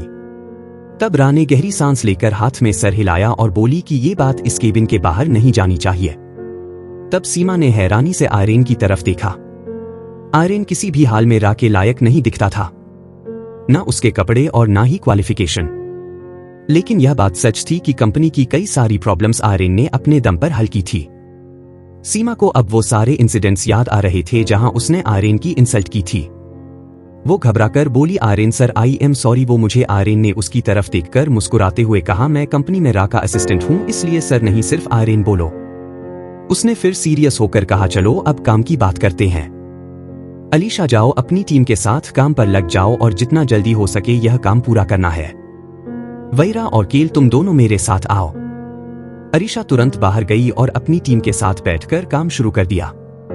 वहीं आर्यन ने टेबल से नोटपैड और पेन उठाया और केल और वैरा के साथ बाहर आ गया। उसने एक नोट लिखा और वैरा को देते हुए बोला, तुम दोनों यह नोट किसी भी तरह रोहन तक पहुंचा दो। हाँ, लेकिन उसे तुम दोनों पर शक नहीं होना चाहिए। ओके। वैरा ने नोट पढ़ा तो हैरान रह गया। आज विवेक भैया ने बताया था कि सोनिया का मर्डर हो गया, लेकिन तुम्हें कैसे पता चला कि द्रवण ने कराया? और सोनिया के पेट में पल रहा बच्चा द्रवण का था। आर्यन बोला, ये मुझे नहीं पता कि बच्चा किसका था, मैंने तो बस उड़ता तीर मारा है। जो निशाने पर लग गया तो द्रवण की धोती में आग लगाने की चिंगारी मिल जाएगी। और रही बात मर्डर की, तो आई एम श्योर कि द्रवण ने ही उसे मरवाया है। वैरा और केल तुरंत वहां से निकल गए। दूसरी तरफ मीडिया लिमिटेड के ऑफिस में रिया, अभय और विशाखा मैनेजर के पास पहुंचे थे। रिया रोते हुए एक्टिंग करते हुए बोली, सर आर के इंडस्ट्रीज वालों ने हमारे साथ बहुत बुरा बिहेव किया और बिना गलती के हमारा कॉन्ट्रैक्ट कैंसिल कर दिया। अभय भी ड्रामा करते हुए बोला, हाँ सर, रायजादा ने हमें पब्लिकली इंसल्ट किया, हम ऐसी कंपनी के साथ काम नहीं करेंगे। विशाखा ने भी उनकी हाँ में हाँ मिलाते हुए कहा, सर हमने तो कुछ गलत नहीं किया था, बस एक माइनर इंसिडेंट हुई थी, लेकिन उन लोगों ने इतना बड़ा इशू बना दिया। मैनेजर उनकी बात सुन रहा था। लेकिन अचानक ही उसने टेबल पर जोर से हाथ पटकते हुए कहा, तुम तीनों मुझे बेवकूफ समझ रहे हो कि आर रायजादा के असिस्टेंट सीमा का कॉल आया था। मुझे आर के इंडस्ट्रीज के पास तुम्हारी करतूतों के वीडियो एविडेंस है और वो वीडियो मैं भी देख चुका हूँ। रिया डरकर बोली, सर एक्चुअली शट अप, अगर कुछ करना भी था ऐसी जगह करते जहां कैमरा ना हो। इडियट्स, तुम्हें भगवान ने अच्छा फिगर दिया लेकिन अकल डालना भूल गया। अब तुम लोगों की वजह से मेरी कंपनी की रेपुटेशन खराब हो गई। उसका गुस्सा देखकर अभय को भी गुस्सा आ गया और वो एरोगेंस के साथ बोला, सर ये सब छोटी मोटी बातें हैं, इससे आपकी कंपनी के रेपुटेशन को फर्क नहीं पड़ेगा। हम अभी अपने पेरेंट्स को कंप्लेंट करेंगे। मेरे फादर सीबीआईसी डायरेक्टर हैं। रिया भी अकड़ के साथ बोली, और मेरी मां न्यूज चैनल की ओनर है। आर के इंडस्ट्रीज को सबक सिखाने में वो कोई कसर नहीं छोड़ेगी। यह सुनकर भी मैनेजर का गुस्सा शांत नहीं हुआ। उसने सख्त आवाज में वार्निंग दी, सुनो तुम दोनों, अगर तुम लोगों ने कोई भी गलत कदम उठाया तो तुम्हारा करियर हमेशा के लिए खत्म हो जाएगा। फिर तुम्हारे पेरेंट्स कुछ भी नहीं कर पाएंगे। मैनेजर ने आगे कहा, अब सिर्फ एक ही रास्ता है, तुम लोग वापस आर के इंडस्ट्रीज जाओगे और प्रॉपर अपोलोजाइज करोगे, फिर शायद वो कॉन्ट्रैक्ट रिस्टोर कर दे। तीनों मॉडल्स का कॉन्फिडेंस हिल गया, लेकिन फिर भी अभय घमंड से बोला, सर आप बेकार में डर रहे हैं, हम कोई माफी नहीं मांगेंगे। अब देख लेना उस आर के इंडस्ट्रीज को तो हम मजा चखाएंगे। मैनेजर ने दांत पीसते हुए कहा, ठीक है, लेकिन अभी कंपनी से रिजाइन कर दो। मैं तुम्हें अपनी कंपनी में रखने का रिस्क नहीं ले सकता। यह सुनकर अभय तुरंत बोला, मुझे भी नहीं रहना आपकी कंपनी में और उसकी आर रायजादा को मैं देख लूंगा। वो गुस्से में पलटकर बाहर निकल गया और उसने तुरंत अपने डैड को कॉल किया। वहीं रिया और विशाखा भी कंपनी छोड़ने की बात कहकर बाहर आ गई और अभय की तरह रिया ने भी अपनी मॉम को कॉल करके सब बता दिया। रिया की मॉम बोली, रिया तुम टेंशन मत लो, रायजादा को तो मैं बताती हूं कि बेइज्जती क्या होती है। अभी उसके खिलाफ न्यूज बनेगी। किया रायजादा आर के इंडस्ट्रीज की घमंडी एमडी ने किया इनोसेंट मॉडल्स पर अत्याचार, उन्हें दी करियर डुबाने की धमकी। रिया ने एक्साइटेड होकर कहा, wow what brilliant idea mom. इधर अभय ने कॉल डिस्कनेक्ट किया और रिया और विशाखा से बोला, डैड ने हमें इससे भी बड़ी एंटरटेनमेंट कंपनी जॉइन करवाने की बात कर ली है, तुम लोग टेंशन मत लो, कोई हमारा करियर खत्म नहीं कर सकता। रिया और विशाखा यह सुनकर बहुत एक्साइटेड हो गई। इधर अलीशा ने अपना काम कर दिया था और आरके के इंडस्ट्रीज में नई मॉडल्स भी आ गई थी और जल्द ही उनका एड शूट होने वाला था। तभी सीमा भागते हुए कैबिन में आई और किया आरा से बोली, मैम प्रॉब्लम हो गई है, वो मीडिया चैनल में आपके खिलाफ अनाप शनाप बातें हो रही है। यह कहते हुए सीमा ने तुरंत टीवी ऑन किया और मीडिया चैनल लगाया। रा और आर्यन ने जैसे ही न्यूज देखी तुरंत समझ गए कि किसका काम है, लेकिन उनके चेहरे पर टेंशन के कोई भाव नहीं थे। यह देखकर सीमा बोली, आप लोग इतने शांत क्यों हो, कुछ करते क्यों नहीं। असल में आर्यन ने पहले ही इस सिचुएशन का काउंटर अटैक सोच रखा था, लेकिन जिस वक्त वो प्लान बता रहा था तब सीमा वहां नहीं थी। तो क्या प्लान बनाया था आर्यन ने? क्या वो इस सिचुएशन को बदल पाएगा? मगर टीवी स्क्रीन को घूर बार रा के खिलाफ न्यूज पढ़ रहा था और स्क्रीन पर हेडलाइंस चल रही थी। आर के इंडस्ट्रीज की एमडी रायजादा का घमंड से भरा बर्ताव, इनोसेंट मॉडल्स पर किया अत्याचार, रायजादा ने किया पावर का गलत इस्तेमाल। इस तरह की न्यूज देखकर सीमा घबराकर आर्यन की तरफ मुड़ी, जो आराम से अपनी कुर्सी पर किसी राजा की तरह बैठा हुआ था। आर्यन सर, ये क्या हो रहा है? देखो ये मीडिया कैसे मैडम और हमारी कंपनी की बैंड बजा रही है, कुछ तो करो सर। आर्यन के चेहरे पर एक मिस्टीरियस स्माइल थी। सीमा पेशेंस रखो, अभी थोड़ी देर में तुम्हें सब समझ में आ जाएगा। सीमा फ्रस्ट्रेटेड होकर बोली, अरे कैसे समझ आएगा? यह न्यूज चैनल वाले तो हमारी रेपुटेशन को मिट्टी में मिला रहे हैं। तभी रा के फोन की घंटी बजी। सीमा ने जब झांककर स्क्रीन पर नाम देखा तो घबराकर बोली, अब तो शेयर होल्डर्स के फोन आने शुरू हो गए हैं। मैम आप कॉल रिसीव ही मत कीजिए। आर्यन ने अपनी घड़ी देखी और कॉन्फिडेंट टोन में कहा, trust me Seema, in news channel वालों ने हमारा काम आसान कर दिया है। कभी कभी दुश्मनों को हराने के लिए पहले उन्हें कॉन्फिडेंस नहीं एक्चुअली ओवर कॉन्फिडेंस देना पड़ता है, और ओवर कॉन्फिडेंट इंसान हमेशा गलती करता है। सीमा कंफ्यूजन में अपना माथा पकड़कर बैठ गई। मुझे कुछ समझ नहीं आ रहा आर्यन सर, आप तो पहेलियों में बात कर रहे हो, प्लीज बताइए तो क्या प्लान है? तभी अलीशा एक्साइटेड होकर कैबिन के अंदर आई। आर्यन ब्रो, इन न्यूज वालों ने तो हमारा आधा काम खुद ही कर दिया है। सीमा ने अलीशा की तरफ देखकर कहा, तुम भी आर्यन सर की तरह मिस्टीरियस बात कर रही हो। आखिर माजरा क्या है? अलीशा ने अपना लैपटॉप खोलकर स्क्रीन की तरफ इशारा किया। ये देखिए, सोशल मीडिया पर ट्रेंड्स। अब तक लोग सिर्फ एक साइड की स्टोरी सुन रहे थे, लेकिन अब जब दूसरी साइड आएगी तो क्या होगा? सीमा ने उत्सुकता से पूछा। तब आर्यन ने मुस्कुराते हुए कहा, तो फिर रियल गेम शुरू होगा सीमा। अभी तक तो सिर्फ ट्रेलर चल रहा था, असली फिल्म तो अब बनेगी। उसी वक्त एक बार फिर कियारा का फोन तेज बजने लगा। रा ने स्क्रीन पर देखा तो सीनियर शेयर होल्डर मिस्टर शर्म।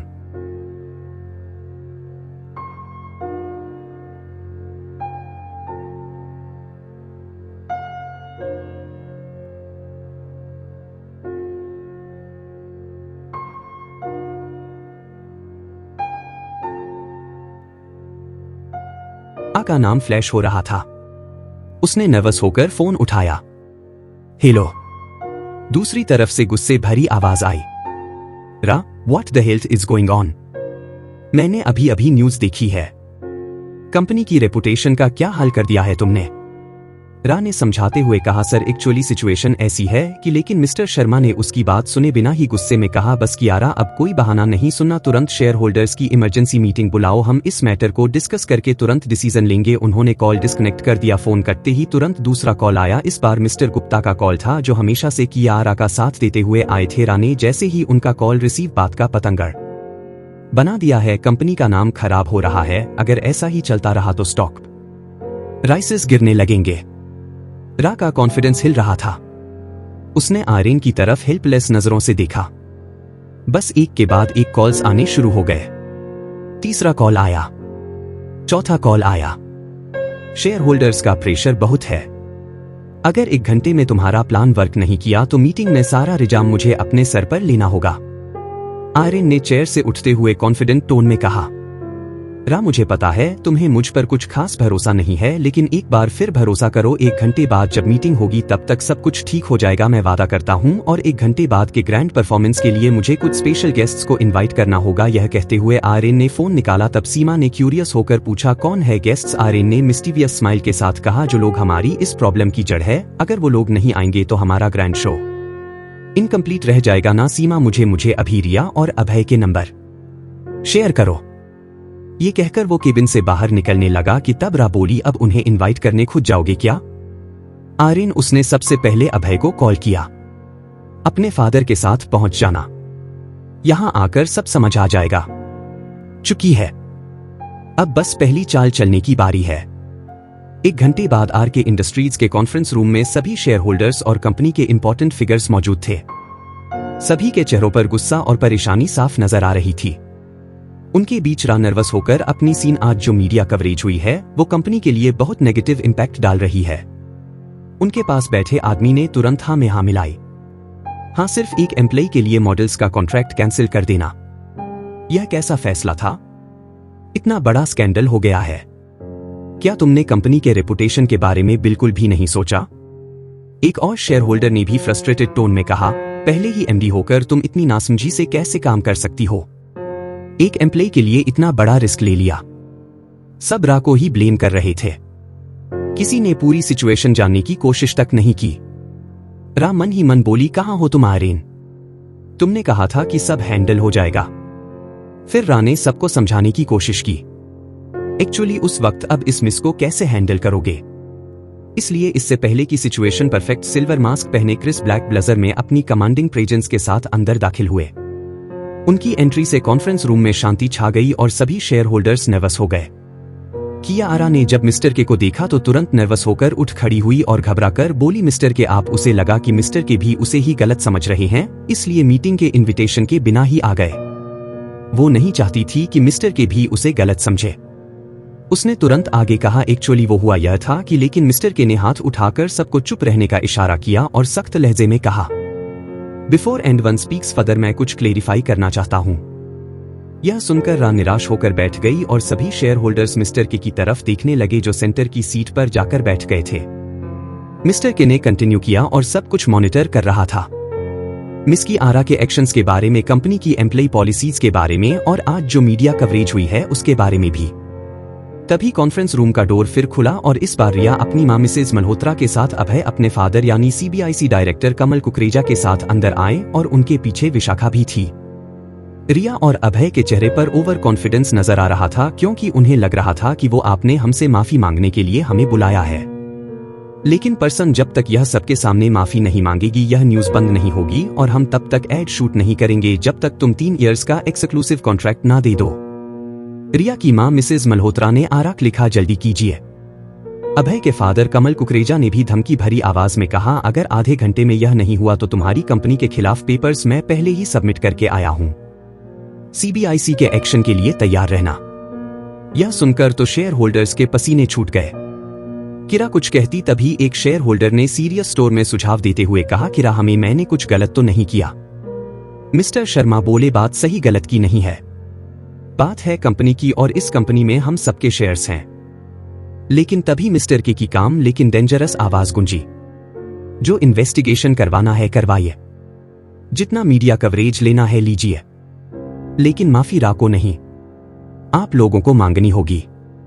मिस रा ने जो डिसीजन लिया है वो एब्सोल्युटली करेक्ट है और यह सिर्फ उसका डिसीजन नहीं, यह मेरा भी डिसीजन है। यह सुनकर तो पूरे रूम में सन्नाटा छा गया। वहीं रा ने मिस्टर के की तरफ देखा। पूरे रूम में सिर्फ वही उसके साथ खड़े थे। मिस्टर के की प्रेजेंस से अभय थोड़ा हिचकिचाया लेकिन फिर वो एरिकन्स से बोला, सर आप सिचुएशन को पूरी तरह समझ नहीं रहे। हमारे पेरेंट्स के पास पोजीशंस हैं, पावर है, इन्फ्लुएंस है। कमल कुकरेजा ने भी सपोर्ट करते हुए कहा, एक्जैक्टली मैं सीबीआई से डायरेक्टर हूं, मेरे गवर्नमेंट कनेक्शंस हैं। बस एक फोन कॉल में आर के इंडस्ट्रीज की सिचुएशन चेंज हो सकती है। मिस मल्होत्रा ने भी कॉन्फिडेंट होकर कहा, और पब्लिक ओपिनियन मेरे कंट्रोल में है।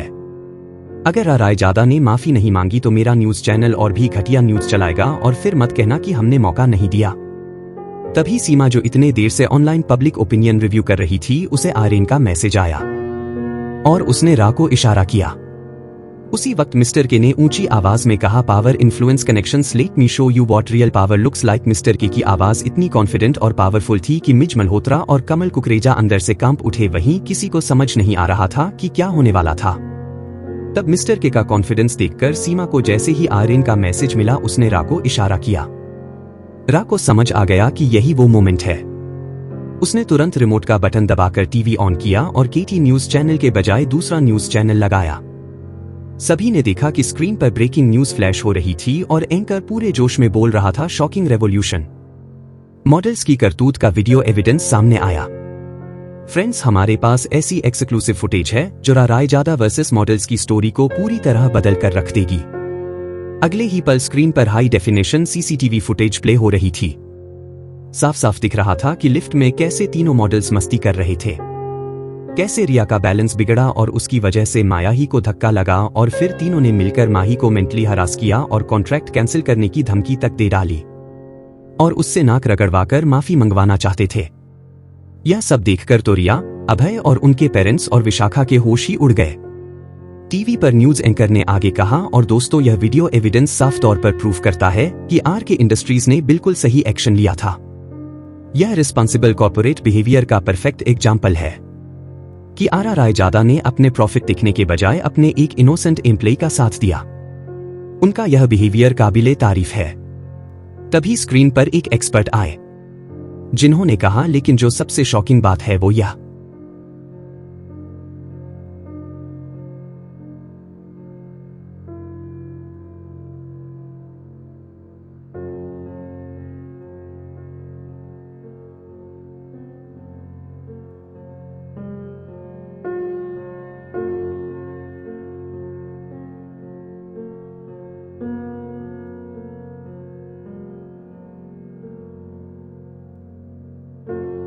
है कि इन मॉडल्स के पेरेंट्स ने अपनी पावर और इन्फ्लुएंस का कंप्लीट मिसयूज किया है। स्पेशली मिसेज मल्होत्रा ने अपने न्यूज चैनल केटी न्यूज का इस्तेमाल करके गलत न्यूज चलाई है। उनकी बातों से हामी भरते हुए दूसरे एक्सपर्ट ने कमेंट किया, ये जर्नलिज्म एथिक्स के खिलाफ है। मीडिया का काम है सच को सामने लाना। लेकिन मिज मल्होत्रा ने अपने न्यूज चैनल पर गलत न्यूज चलाई और इसका कारण है कि इन तीनों में से जिस मॉडल की वजह से यह सब शुरू हुआ वो मॉडल रिया मल्होत्रा उनकी बेटी है। अब तो रिया और अभय का कॉन्फिडेंस टूटकर चकनाचूर हो गया। मिसेज मल्होत्रा गुस्से में किरा को उंगली दिखाते हुए बोली, तुमने बिना परमिशन के ये वीडियो कैसे शेयर किया? मैं तुम पर केस करूंगी। तब मिस्टर के ने जवाब में कहा, केस तो होगा मिस मल्होत्रा। अब आरके इंडस्ट्रीज और रा की तरफ से आपके न्यूज चैनल के अगेंस्ट डिफेमेशन का केस चलेगा। आरा के कैरेक्टर असिनेशन के लिए और आरके इंडस्ट्रीज पर फॉल्स एक्यूजेशन लगाने के लिए। इसके साथ ही जो इन तीनों ने आरके इंडस्ट्रीज के एम्प्लॉय के साथ मिसबिहेव किया, इन्हें इसका भी जवाब देना पड़ेगा। अब ये मैटर आरके इंडस्ट्रीज के प्रोफेशनल लॉयर्स हैंडल करेंगे। ये सुनकर रिया को समझ आ गया। तब उसका पूरा मॉडलिंग करियर फिनिश होने वाला है। वो घबराते हुए बोली, सर प्लीज हमें नहीं पता था, प्लीज हम इसे पीसफुली सेटल कर सकते हैं। हम केटी न्यूज का मीडिया कवरेज बंद कर देंगे। मिस्टर के ने कनिंग स्मार्ट के साथ कहा, आप लोगों ने पब्लिक प्लेटफॉर्म का मिसयूज किया है। अब कॉन्सिक्वेंसेस भी पब्लिक के सामने ही भुगतने होंगे। तभी कमल कुकरेजा उन्हें डराने के लिए बोला, यह फुटेज अभी हटवा दीजिए। यह मत भूलिए कि मैं गवर्नमेंट पोजीशन में हूं, इससे बहुत कॉम्प्लिकेशंस हो सकते हैं। मिस्टर के ने जवाब में कहा, एक्जेक्टली, गवर्नमेंट ऑफिशियल होकर प्राइवेट इंटरेस्ट के लिए पावर मिसयूज करना और भी सीरियस ऑफेंस है। आपको भी अपने सीनियर्स को जवाब देना पड़ेगा मिस्टर कुकरेजा। तभी कुकरेजा का फोन बजा और अपने सीनियर का नाम देखते ही कुकरेजा के होश उड़ गए। उसने घबराते हुए मिस्टर के की तरफ देखा और अभय का हाथ पकड़कर खींचते हुए बाहर ले जाने लगा। यह सब तेरी वजह से हुआ है नालायक। वो अभय को मारते हुए वहां से ले गया। असल में आर्यन ने मिस्टर के बनकर मीटिंग में आने से पहले ही शरद सन्याल को कॉल कर दिया था। वहीं रिया और विशाखा एक दूसरे की तरफ हेल्पलेस नजरों से देख रहे थे। अब उन्हें समझ आ रहा था कि उनका मैनेजर सही कह रहा था। उन्हें आरके इंडस्ट्रीज से पंगा नहीं लेना चाहिए था। मिसेज मल्होत्रा भी रिया को लेकर तुरंत वहां से भागी और उनके पीछे विशाखा भी थी। उन्हें जल्द से जल्द इस मुसीबत से बचने का रास्ता ढूंढना था। उनके जाने के बाद शेयर होल्डर्स एक दूसरे की तरफ देखने लगे। तभी मिस्टर शर्मा ने नोटिस किया कि मिस्टर के उन सबको तीखी नजरों से देख रहे हैं। मिस्टर शर्मा ने फेक हंसी हंसते हुए कहा कि क्या हमें पूरी सिचुएशन नहीं पता थी? तुम्हारा डिसीजन बिल्कुल सही था।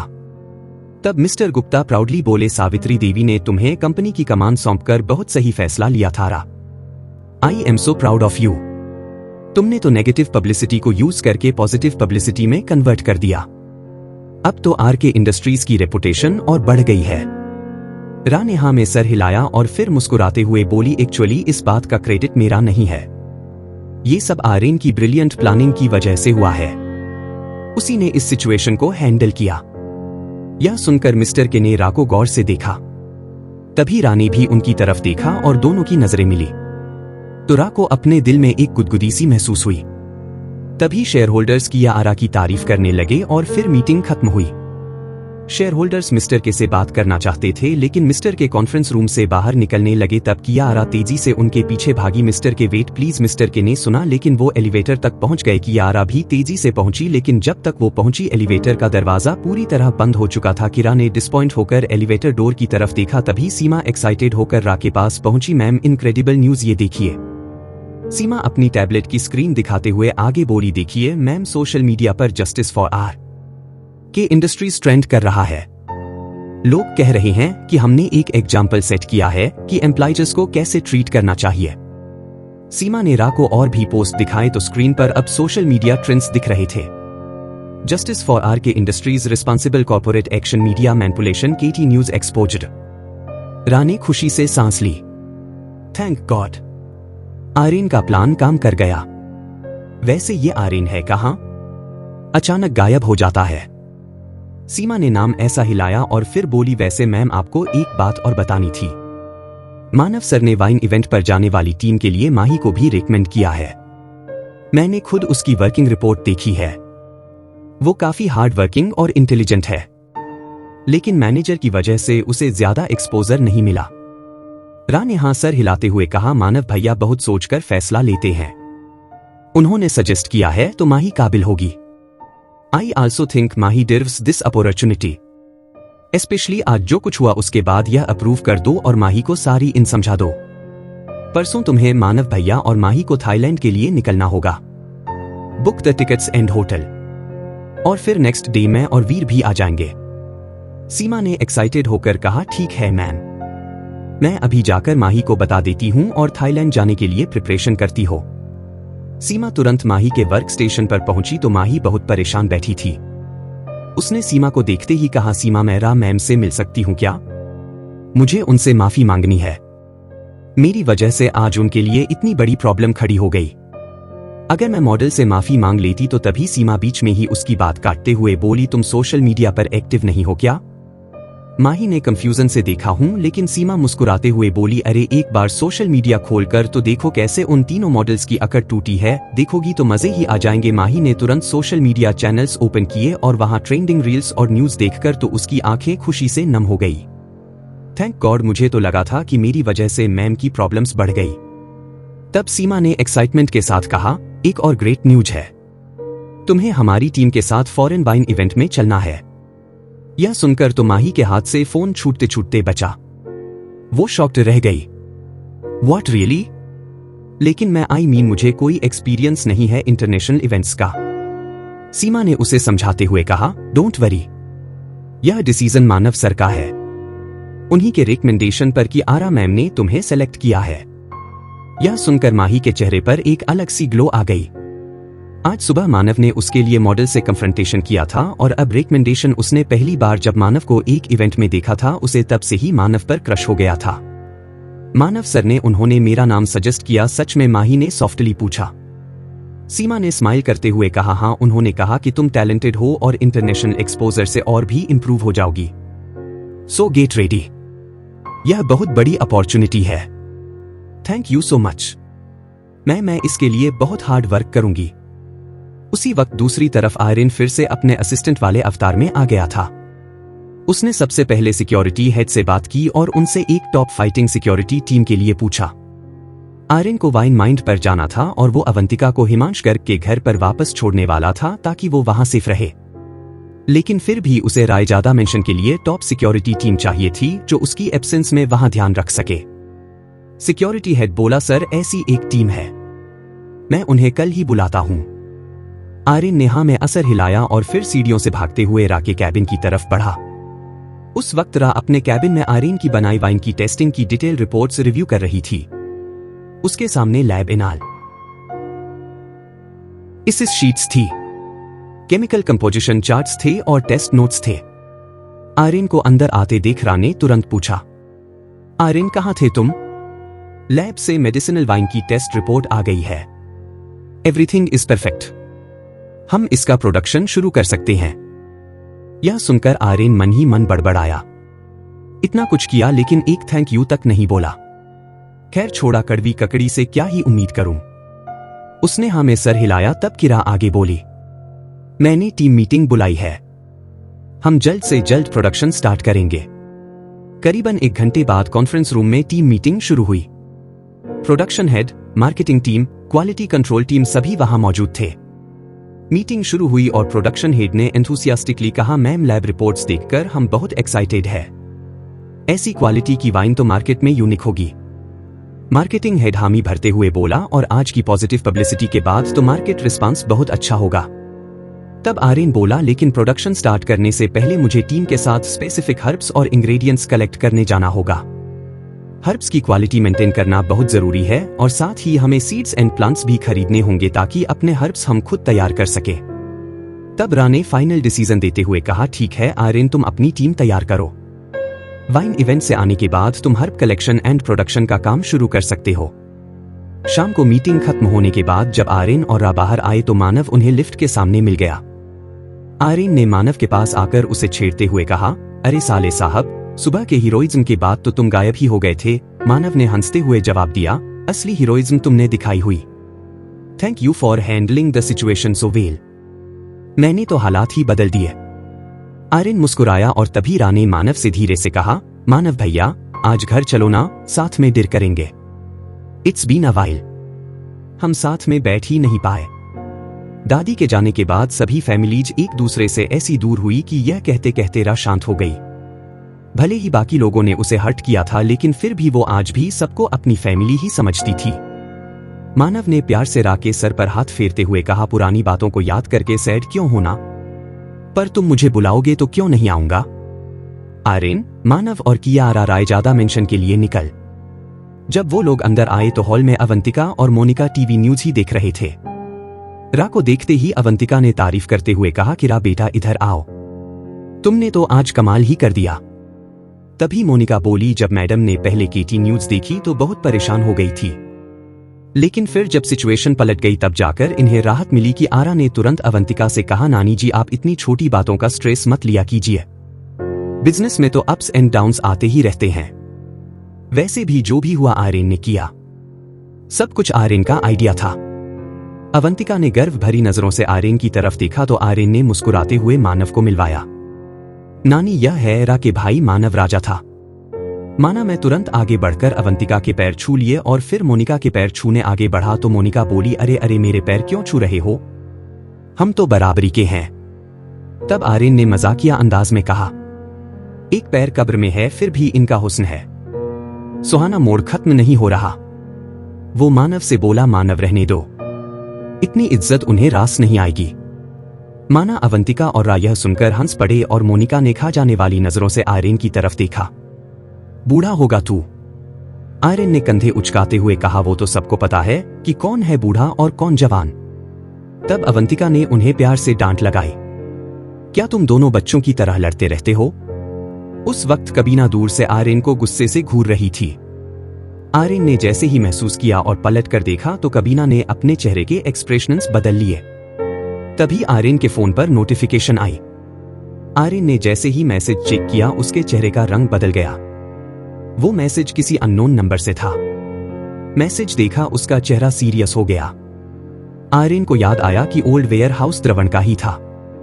जब वो फैक्ट्री के बारे में पता कर रहा था तब उसने द्रवण की सभी प्रॉपर्टीज के बारे में रिसर्च की थी, लेकिन अभी भी उसे समझ नहीं आ रहा था कि परिवार को बचाना है का असर मतलब क्या है। आखिर उसके सारे अपने तो यहीं सामने बैठे थे, तो फिर किसकी बात हो रही है। तभी उसके फोन पर एक फोटो रिसीव हुई। जैसे ही आर्यन ने फोटो देखी उसके होठों पर एक सरकास्टिक स्माइल आ गई। फोटो में अविनाश और उसकी पत्नी अमिता को कुछ हट्टे कट्टे लोगों ने पकड़ रखा था। उनमें से एक हट्टा कट्टा आदमी मांझी भी था, जिसे आर्यन ने मार मार कर हॉस्पिटल पहुंचा दिया था। अविनाश और अमिता की ऐसी पिटाई हुई थी कि उनका चेहरा किसी गैंडे की तरह सूज गया था। अविनाश और अमिता ने भले ही रा के साथ डायरेक्टली कुछ नहीं किया था, लेकिन उन्होंने हमेशा रोनव और मनोहर का साथ दिया था। और तो और जब रिश्ता तोड़ने की बारी आई तो उन्होंने बड़ी आसानी से रा को ब्लेम करते हुए अकेला छोड़ दिया। यहां तक रायजादा मेंशन को बेचकर कियारा की शादी कहीं और करवाना चाहते थे, इसलिए आर्यन उन्हें पसंद नहीं करता था। फोटो देखकर आर्यन को हंसी आ गई। अरे वाह, क्या ब्रिलियंट प्लान है, कितना बड़ा बेवकूफ है वो जिसने इन दोनों को किडनैप करके मुझे हंसाने का प्लान बनाया है। रा ने कंफ्यूज्ड होकर पूछा, क्या हुआ आर्यन, तुम हंस क्यों रहे हो। आर्यन ने फोन रा को दिखाते हुए कहा, देखो तुम्हारे चाचा चाची को किसी ने किडनैप कर लिया है और मुझे अकेले बुला रहे हैं। चाहे मैं इन्हें पसंद करूं या ना करूं, लेकिन अगर इन्हें कुछ हो गया तो तुम्हें और मानव को दुख होगा। और मेरा मेन कंसर्न यह है कि यह क्लियरली एक ट्रैप है और किसी बेवकूफ को लगता है कि मैं उनके जाल में फंसूंगा। रा ने जैसे ही मैसेज देखा वो शॉक्ड रह गई। भाई मानव भी यह सुनकर परेशान हो गया। जब उसने फोटो देखी तो उसका दिल भी धक से रह गया, क्योंकि ये उसके पेरेंट्स थे। मम्मी पापा, ये किसने किया। उसने तुरंत फोन निकालकर अपने पेरेंट्स को कॉल किया, लेकिन कॉल रिसीव नहीं हुई। पियारा फोटो देखकर चिंतित होकर बोली, आर्यन यह तो सीरियस मैटर है, चाहे चाचा चाची ने जो भी गलत किया हो, लेकिन है तो वो हमारी फैमिली ही, मानव के पेरेंट्स है, वो उन्हें बचाने के लिए हमें कुछ करना चाहिए। आर्यन रा की बात बीच में ही काटते हुए बोला, रा जिन्होंने मेरे साथ और तुम्हारे साथ जो कुछ किया है, तुम चाहती हो उन्हें बचाने के लिए मैं जाऊं। सुनो, मेरे सर पर सी नहीं लिखा है, डिनर का टाइम हो रहा है, खाना खाते हैं और मस्त सो जाते हैं। मैं जाऊंगा नहीं तो वो लोग इन्हें वापस भेज देंगे, और वैसे भी तुम्हारे चाचा चाची द्रवण से मिले हुए हैं। यह सब मुझे बुलाने का नाटक है। यह सुनकर मानव ने आर्यन को ऐसे देखा जैसे उसकी जान देना चाहता हो, और तभी रा गुस्से में चिल्लाई, तुम इतने हार्टलेस कैसे हो सकते हो आर्यन, वो मेरी फैमिली है। आर्यन ने सरकास्टिक टोन में कहा, फैमी, ये लोग तुम्हारी फैमिली है, इनका बस चलता तो तुम्हें बेच खाते, समझी तुम। तभी मानव सोफा से उठते हुए गुस्से में बोला, आई अंडरस्टैंड आर्यन, तुम इन्हें नहीं पसंद करते इसलिए नहीं जाना चाहते, लेकिन यह मेरा परिवार है और इन्हें बचाने के लिए मैं जरूर जाऊंगा। यह सुनकर आयरीन ने उसे रोकते हुए कहा, बेवकूफी मत करो, तुम्हारे जाने से क्या उखड़ जाएगा। मैसेज नहीं पढ़ा, उन्होंने सिर्फ मुझे बुलाया है। तुम गए तब भी उन्हें बचा नहीं पाओगे। तभी अवंतिका परेशान होकर बोली, आयरीन बेटा वो कियारा के चाचा चाची हैं, तुम उन्हें मुसीबत में इग्नोर कैसे कर सकते हो। मैं तुम्हारे नाना जी को कॉल करती हूं, वो उन्हें बचाने के लिए अपने आदमी भेज देंगे। आयरीन ने तुरंत इनकार किया, नहीं नानी, आप इन सब में नाना जी को मत घसीटो। तब मानव कंसर्न में आकर बोला, आयरीन मैसेज में क्लियर धमकी दी गई है, मेरे पेरेंट्स के साथ कुछ भी हो सकता है। रा ने एक बार फिर रिक्वेस्ट करते हुए कहा, Irene please please help them. देखो उन्होंने जो किया उसके बदले में हमने उन्हें पनिश भी किया था, राइट?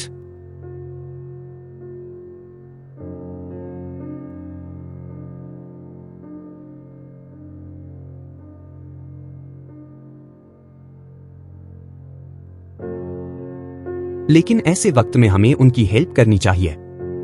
रा के चेहरे पर परेशानी देखकर आयरीन ने गहरी सांस ली और ड्रामेटिक टोन में बोला, अगर ये लोग मिलने के लिए इतने ही उतावले हैं तो चलो देखें कि कौन सा मास्टरमाइंड है जो चाचा चाची को यूज करके मुझे फंसाना चाहता है। अवंतिका वरिड होकर बोली, आयरीन कम से कम सिक्योरिटी टीम तो साथ ले जाओ। आयरीन ने कॉन्फिडेंटली कहा, नानी ट्रस्ट मी, मैं सेफ रहूंगा। तभी मानव ने जिद करते हुए कहा, मैं चलूंगा तुम्हारे साथ, आखिर वो मेरे पेरेंट्स हैं। आयरीन ने मानव के कंधे पर हाथ रखते हुए कहा, मानव तुम यहीं रुको, रा और नानी का ख्याल रखना, और वैसे भी तुम्हारे जाने से कुछ नहीं होगा, वो लोग मुझे वहां बुलाना चाहते हैं। मैसेज में साफ लिखा है कि अकेले ही जाना है, तुम साथ चलोगे तो बात बिगड़ सकती है। रा ने आयरीन को जाने को तो कह दिया था, लेकिन उसकी आंखों में आयरीन के लिए फिक्र साफ नजर आ रही थी। Irene please be careful. Irene ने रा को अश्योर करते हुए कहा, डोंट वरी। यह कहकर आयरीन घर से निकल गया और बाहर आकर मिस विरवियस स्माइल के साथ कहा, जो भी वहां मेरा इंतजार कर रहा है उसे पता चल जाएगा कि गलत आदमी से पंगा करने का फैसला लिया है। उसने यह नोटिस नहीं किया कि उस वक्त गवीना चुपके से उसका पीछा कर रही थी। दूसरी तरफ ओल्ड वेयर हाउस में सानिया पवन बजाज से बात कर रही थी। बजाज वे जरूर आएगा, एक बात सुन लो, वो किसी हालत में यहां से बाहर नहीं जाना चाहिए। प्लान के अकॉर्डिंग सब कुछ रेडी है ना? पवन बजाज ने हवस भरी नजरों से सानिया की तरफ देखा। वरना बेटा बताओ इन्हें आयरीन कितना डेंजरस है, इन्हें समझाओ कि हमें जाने दो, तुम्हारे कहने पर हम यहां आए थे ना। आरना मुस्कुराते हुए बोली, चाची वो क्या है ना कि आरा मानव को सगे भाई जैसा मानती है, और मानव के लिए वो आयरीन को आपको बचाने जरूर भेजेगी। एक बार सानिया का काम हो जाए फिर देखेंगे आप दोनों को छोड़ना है।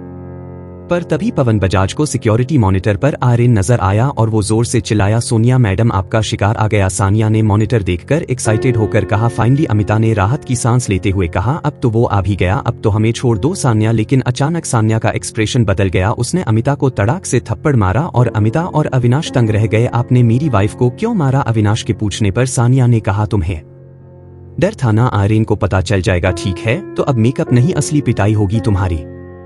यह कहकर सानिया ने इशारा किया तो दो काले कपड़ों वाले लोग, तब सानिया ने फिर से उसके मुंह पर थप्पड़ मारा और सख्त लहजे में बोली, शट अप। उसने फिर दोनों गुंडों से कहा, बस इतना काफी है। उसकी बात सुनकर दोनों गुंडे रुक गए। सानिया ने फिर स्क्रीन पर आयरीन की तरफ देखा जो लिफ्ट्स के अंदर आ गया था।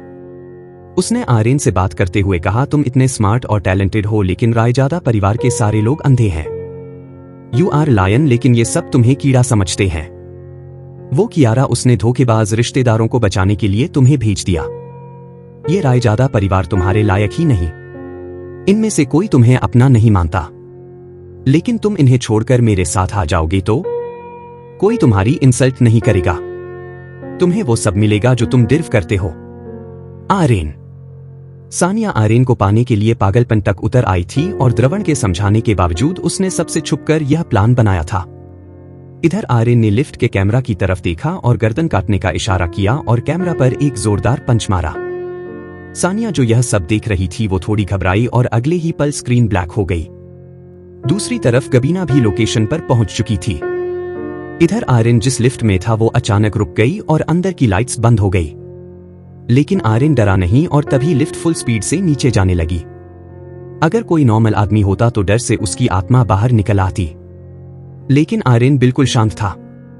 बस लास्ट मोमेंट में जब लिफ्ट जमीन से टकराने वाली थी, आर्यन ने परफेक्ट टाइम पर ऊपर जंप किया। लिफ्ट जमीन से टकराई लेकिन आर्यन सेफ था। फिर लिफ्ट ऊपर गई और वापस तेजी से नीचे आई। ऐसा कम से कम 5 बार हुआ और फिर लिफ्ट रुकी और लिफ्ट के सामने 2 काले कपड़ों वाले लोग आकर खड़े हो गए थे जो आर्यन को घसीटकर सानिया के पास ले जाने के लिए तैयार थे। लेकिन जब लिफ्ट का दरवाजा खुला तो अंदर कोई नहीं था। दोनों काले कपड़े वाले की मुस्कान गायब हो गई। उन्होंने हैरानी से अंदर झांक कर देखा। एक काले कपड़े वाला आदमी घबराकर बोला, अरे वो कहां गया? तभी उनके सिर के ऊपर से हल्की सी आवाज आई। जैसे ही वो पलटने वाले थे, पीछे से लात पड़ी और वो लिफ्ट में सिर के बल गिरे। आर्यन तो जैसे आसमान से नीचे टपका था। वो असल में लिफ्ट का ऊपरी हिस्सा खोलकर लटका हुआ था। आर्यन ने एक गुंडे को कॉलर से उठाकर पूछा, कहां है तुम्हारा बॉस? जो आदमी लिफ्ट के इतनी बार ऊपर नीचे जाने के बावजूद सही रह सकता था, वो कितना खतरनाक होगा। यह सोचकर गुंडों ने घबरा कर कहा, वो सानिया मैडम ऊपर है। सानिया का नाम सुनकर आर्यन की भौंयें तन गई। उसने उसे वहीं पटक दिया और सीढ़ियों से भागते हुए ऊपर पहुंचा। वहां ज्यादा सिक्योरिटी नहीं थी। इस बात से आर्यन थोड़ा सरप्राइज्ड था। इनके गुंडों को मार मार कर धो देता हूं, इसलिए इस पर ज्यादा सिक्योरिटी नहीं रखी शायद। आर्यन भागते हुए टॉप फ्लोर पर पहुंचा। सामने आराम से एक बड़ी सी चेयर पर बैठी थी। आर्यन को देखते ही वो उठ खड़ी हुई और सिडक्टिवली बोली, बहुत गुस्से में लग रहे हो। आर्यन हल्के से मुस्कुराया, आंखें सिक कोड़कर उसे देखा और बोला, गुस्सा तुम्हें लगता है मैं गुस्से में हूं? यह सुनकर सानिया ने आर्यन को गौर से देखा तो वाकई वो गुस्से में नहीं था, बल्कि ऐसा लग रहा था जैसे वो एंटरटेनमेंट के लिए आया हो। सानिया ने मुस्कुराते हुए कहा, यू नो मैं तुम्हारा कब से इंतजार कर रही थी। Welcome to my world.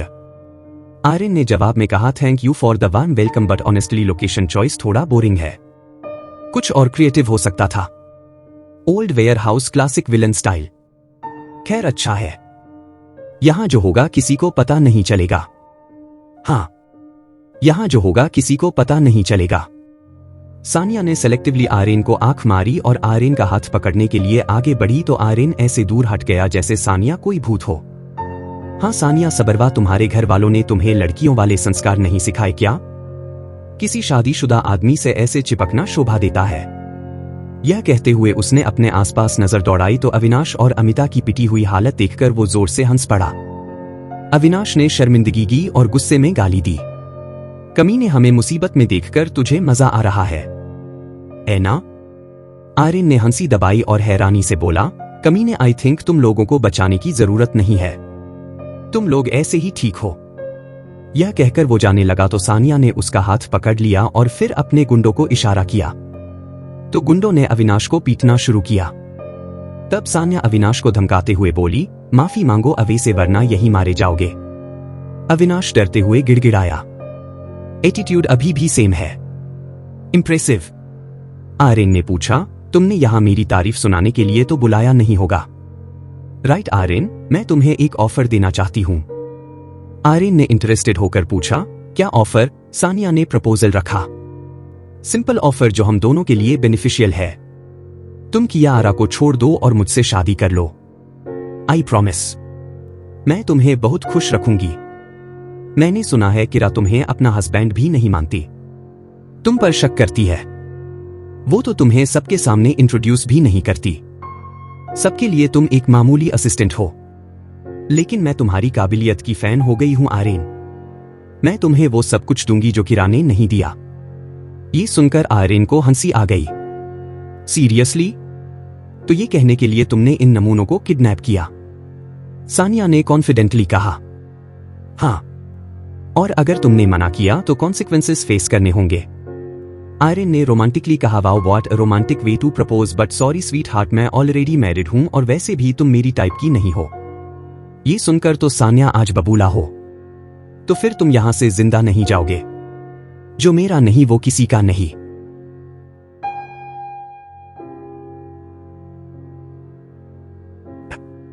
क्या करने वाली थी सानिया? का प्रपोजल रिजेक्ट किया? सानिया भड़क उठी। सानिया की आंखों में गुस्सा देखकर आर्यन ने एक शरारती मुस्कान के साथ कहा, अरे वाह, अब असली रंग में आई ना। वो मैंने गांव में एक कहावत सुनी थी, वो सच निकल गई। गुस्से में ही डायन का असली चेहरा बाहर आता है। सानिया ने गुस्से में अपने गुंडों को इशारा किया तो आर्यन ने हाथ उठाकर रोकते हुए कहा, वेटेड इट मी। इतनी जल्दी क्या है? पहले मेरी एक बात तो सुन लो। क्या कहना चाहते हो? सानिया ने इरिटेटेड टोन में पूछा। आर्यन ने कॉन्फिडेंस से कहा, देखो सानिया, मैं यहां से आराम से निकल जाऊंगा पर तुम कुछ नहीं बिगाड़ सकती। खैर, तुम चाहो या ना चाहो मैं तो यहां से जाऊंगा और तुम्हारे इन दोनों चमचों को भी ले जाऊंगा। वो कहे मेरी बीवी और साले साहब परेशान है, लेकिन अगर तुम 10 मिनट भी मुझे यहां रोक सकी तो मैं तुम्हारी बात मान रहा हूं। ये सुनकर सानिया गुस्से में कुछ कहने वाली थी, लेकिन तभी वहां एक आवाज गूंजी, सानिया स्टॉप इट। डैड ने तुमसे कहा था ना कि कोई हरकत मत करना। सबने पलटकर देखा तो अमन साब्रवाल वहां खड़ा था। उसके चेहरे पर परेशानी साफ नजर आ रही थी। आर्यन ने सार्कास्टिक स्माइल के साथ कहा, अरे वाह, पूरा फैमिली रेनियन हो रहा है यहां। अमन ने तुरंत आर्यन से कहा, आर्यन आई एम सॉरी, यह सब सानिया का अकेले का प्लान था। मुझे बिल्कुल पता नहीं था कि इसने यहां तक सोचा है। डैड तो तुमसे दोस्ती का हाथ बढ़ाना चाहते थे, लेकिन सानिया ने सब बर्बाद कर दिया। सानिया ने शॉक्ड होकर कहा, अमन तुम यहां क्यों आए? मैं सब हैंडल कर रही थी। अमन ने सख्त आवाज में कहा, सानियान तुमने क्या सोचा था? ये सब करके क्या हासिल करना चाहती थी? यू नो डैड कितना नाराज है। मैं इन दोनों को अभी रिलीज कर रहा हूं। उसने अपने गुंडों को इशारा किया तो उन्होंने अविनाश और अमिता की रस्सियां काट दी। तब आर्यन बोला, ये दुश्मनी को दोस्ती में बदलने का इरादा कैसे हो गया? अमन ने समझाया, हमने जितने भी प्लान्स बनाए सब तुमने फेल कर दिए आर्यन। इसलिए डैड ने कहा कि ऐसे स्मार्ट आदमी से दुश्मनी नहीं दोस्ती करनी चाहिए। मैं तुम्हारे पास बिजनेस प्रपोजल ले आने वाला था। तब मुझे मांझी ने सानिया के प्लान के बारे में बताया और मैं सीधा यहां चला आया। सानिया ने तुरंत गुस्से से घूरते हुए मांझी की तरफ देखा, लेकिन मांझी की पूरी रॉयल्टी अमन के साथ थी। यहां तक कि पवन बजाज भी यह सुनकर घबरा गया था कि यह सब द्रवण का नहीं बल्कि सिर्फ सानिया का प्लान था। इधर अविनाश और अमिता तुरंत वहां से भाग निकले। अमिता ने बाहर आते ही तुरंत अपना फोन निकालकर मानव को कॉल किया। फोन रिंग होते ही मानव ने तुरंत कॉल उठाया और बोला, मम्मी आप ठीक है ना? कहाँ है आप? आर्यन पहुंचा ना वहां? अमिता ने रोते हुए कहा, हाँ बेटा हम ठीक है, अब घर जा रहे हैं, लेकिन आर्यन अंदर ही है। इधर रायजादा मेंशन में मानव ने तुरंत रा और अवंतिका को बताया कि यारा मम्मी पापा ठीक है, लेकिन आर्यन अभी भी वहां है। कि यारा यह सुनकर घबरा गई, व्हाट, वो बाहर क्यों नहीं आया? तुम मेरी बात कराओ चाची से। अवंतिका भी परेशान होकर बोली, हे भगवान, कहीं बाहर के इंडस्ट्रीज के साथ इस बिजनेस में कोलैबोरेट करे। तुम्हें जो भी हर्ब्स चाहिए वो हम अवेलेबल करवाएंगे।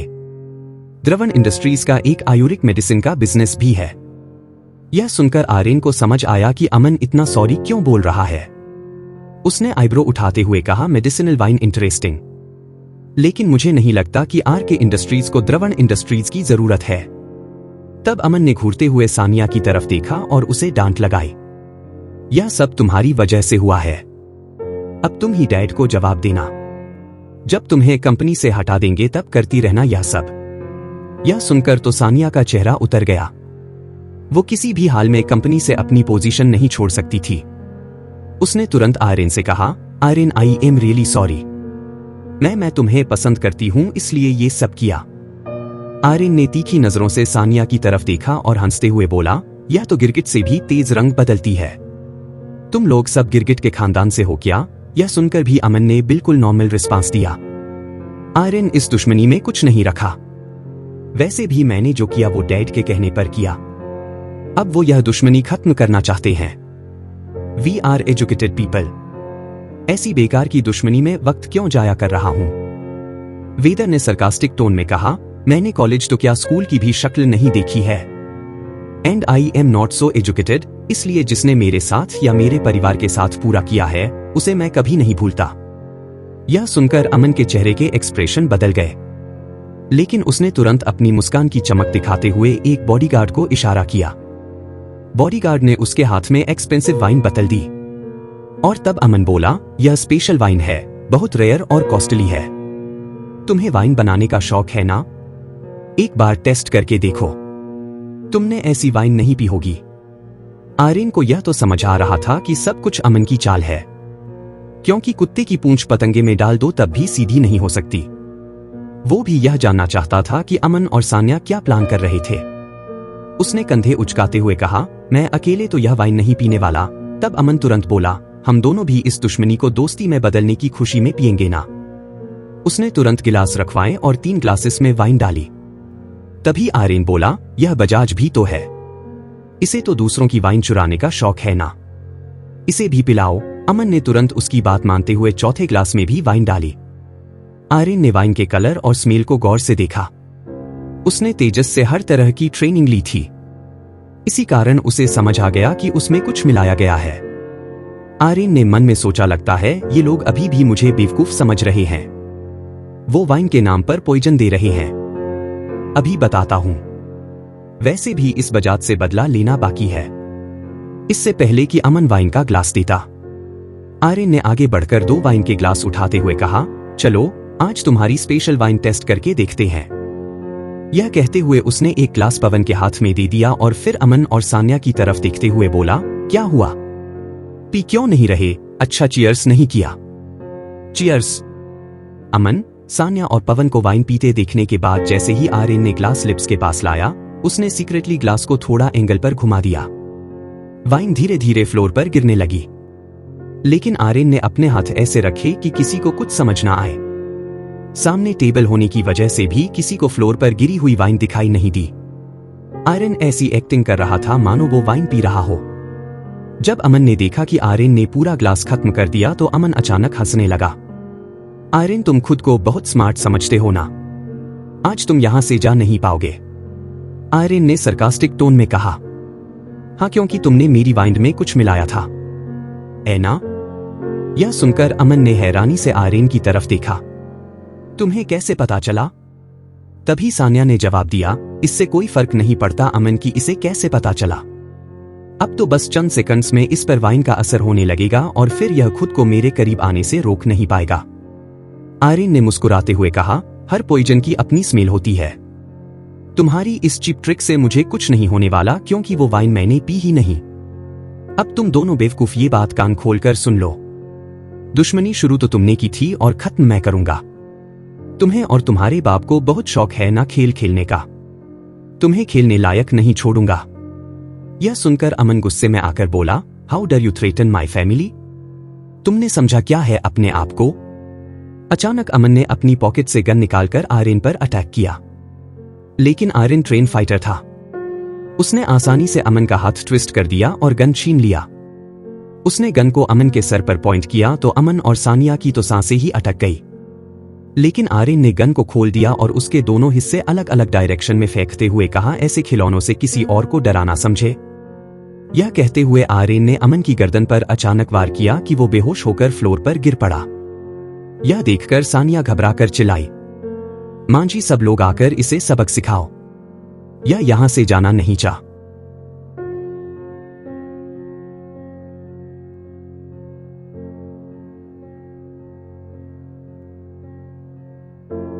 हिए मांझी और 6-7 ट्रेन फाइटर्स आर्यन की तरफ बढ़े। मांझी तो जैसे इसी वक्त के इंतजार में था। पिछली बार जब आर्यन ने उसे हराया था उसके बाद मांझी ने दिन रात ट्रेनिंग की थी। आर्यन ने मुस्कुराते हुए कहा, पिछली बार की पिटाई से शायद तुम लोगों की अकल ठिकाने नहीं आई थी। वैसे मेरे मन में एक सवाल था, ये सवाल तुम लोगों को अच्छी सैलरी देता है ना, और हॉस्पिटल का खर्चा भी उठाता होगा ना? तुम अकेले हो और हम साथ। अब देखते हैं तुम्हारी कितनी औकात है, मांझी ने धमकी भरी आवाज में कहा। तब आर्यन मुस्कुराते हुए बोला, क्वांटिटी से क्वालिटी बेहतर होती है। तब पहला फाइटर उसकी तरफ बेसबॉल बैट लेकर आगे बढ़ा और दूसरे ने चैन से अटैक किया। आर्यन ने चैन को पकड़कर खींच लिया और पहले फाइटर को लात मारकर दूर फेंक दिया। तभी तीसरा और चौथा फाइटर एक साथ आए। आर्यन ने एक के पैर पर चढ़कर दूसरे के गले पर कोहनी से मारकर उसे घायल कर दिया। आर्यन अब तेजी से सबकी पिटाई कर रहा था। तभी मांझी ने सबको अलग अलग डायरेक्शन से आर्यन पर हमला करने को कहा। दूसरी तरफ सानिया यह सब देख रही थी। आर्यन को फाइट करते देख उसकी आंखों में चमक आ गई थी। उसे अपने लिए एक ऐसा ही पार्टनर चाहिए था। तभी किसी ने उसे पीछे से पकड़ लिया। सानिया ने घबराकर पीछे मुड़ना चाहा, लेकिन तभी पवन बजाज की आवाज उसके कानों में गूंजी। सानिया, सवाल कितनी बार इस दिन के बारे में सोचा था मैंने, लेकिन हिम्मत नहीं थी। लेकिन आज मुझे कोई रोक नहीं पाएगा। यह कहकर उसने सानिया के मुंह पर हाथ रख दिया और उसे खींचते हुए कैबिन में ले जाने लगा। सानिया ने खुद को छुड़ाने की कोशिश कर दिया। इस वक्त उसकी आंखों में हवस का दिए थे और अब बस बचा था मांझी, जो पहले से ज्यादा पावरफुल हो गया था। कस गया, लेकिन आर्यन ने हिम्मत नहीं हारी। आंखों से मिट्टी झाड़कर उसने पलटवार किया। उसने मांझी के सीने पर एक जोरदार पंच मारा, जिससे उसकी सांस थम सी गई। अगले ही पल आर्यन ने उसकी ठोड़ी पर तेज उभर कर जड़ दिया। मांझी लड़खड़ाया और बैलेंस खो बैठा। आर्यन ने आखिरी बार उसकी कनपटी पर गया। मांझी जमीन पर गिरते ही बेहोश हो गया। आर्यन ने अपना घायल कंधा थामते हुए चारों तरफ देखा और जानने के लिए सुनते रहिए यह कहा के बाद सानिया की आवाज सुनी और आवाज गरजते हुए एक जोरदार लात पवन के पेट में मारी। पवन तुरंत सानिया को छोड़कर दीवार से टकराया। फिर आर्यन ने उसकी ऐसी पिटाई की कि पवन खून से लथपथ होकर फर्श पर तड़पने लगा। वो कुछ बोल तक नहीं पा रहा था। इधर सानिया हाफते हुए अपने कपड़े ठीक करने लगी। उसकी आंखों में आंसू थे, लेकिन शर्म भी साफ झलक रही थी। उसे तो लगा था कि आज उसकी इज्जत लूट ही जाएगी, लेकिन आर्यन ने वक्त पर बचा लिया था। पवन के बेहोश होने के बाद आर्यन ने सानिया से पूछा, तुम ठीक हो? सानिया ने सिर हिलाया, लेकिन आर्यन की आंखों में देखने की हिम्मत नहीं कर पाई, क्योंकि थोड़ी देर पहले उसने आर्यन के साथ जो कुछ किया था उससे वो शर्मिंदा थी। आर्यन ने पवन की बेहोश बॉडी को देखते हुए कहा, मैंने तुम लोगों को दी हुई वाइन पवन के ग्लास में बदल दी थी। यह जो तुम्हारे साथ होने वाला था ना, तुम्हारा ही कर्मों का परिणाम था सन्या। आज तो मैंने तुम्हें बचा लिया और तुम लड़की हो इसलिए छोड़ भी रहा हूं, लेकिन अगर अगली बार तुमने, तुम्हारे बाप ने या भाई ने मेरे परिवार के साथ कुछ भी करने की कोशिश की तो तुम आर्यन का वो रूप देखोगी कि रूह कांप उठेगी। सानिया ने कांपती आवाज में कहा, Aryan I am so. Aryan ने हाथ उठाते हुए रोका, कुछ मत बोलो। तुमने जो कुछ भी किया है उसके लिए माफी का तुम्हारा कोई हक नहीं है। अगली बार जब तुम्हारी या तुम्हारे परिवार की कोई हरकत मेरी नजर में आई तो याद रखना, शेर एक बार वर्ण करता है, दोबारा नहीं। यह कहकर आर्यन वेयरहाउस से बाहर निकलने लगा। उसके कंधे में तेज दर्द हो रहा था। आखिर मांझी ने पूरी ताकत से वार किया था, लेकिन वो कोई कमजोरी नहीं दिखाना चाहता था।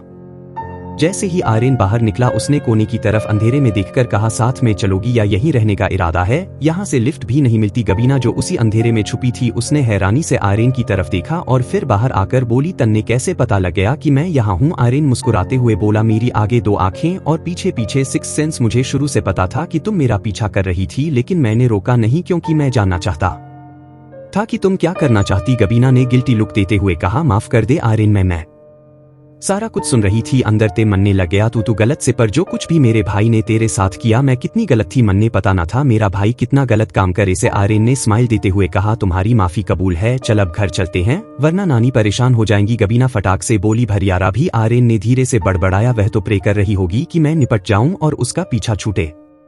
इधर रायजादा मेंशन में रा नर्वस होकर मेन डोर के पास टहल रही थी। उसकी नजर बार बार बाहर जा रही थी, जैसे इंतजार में हो कि आर्यन कब आएगा। काफी देर बीतने के बाद भी आर्यन वहां नहीं आया था। रा ने मानव को भेज दिया था ताकि वो अविनाश और अमिता का ध्यान रख सके।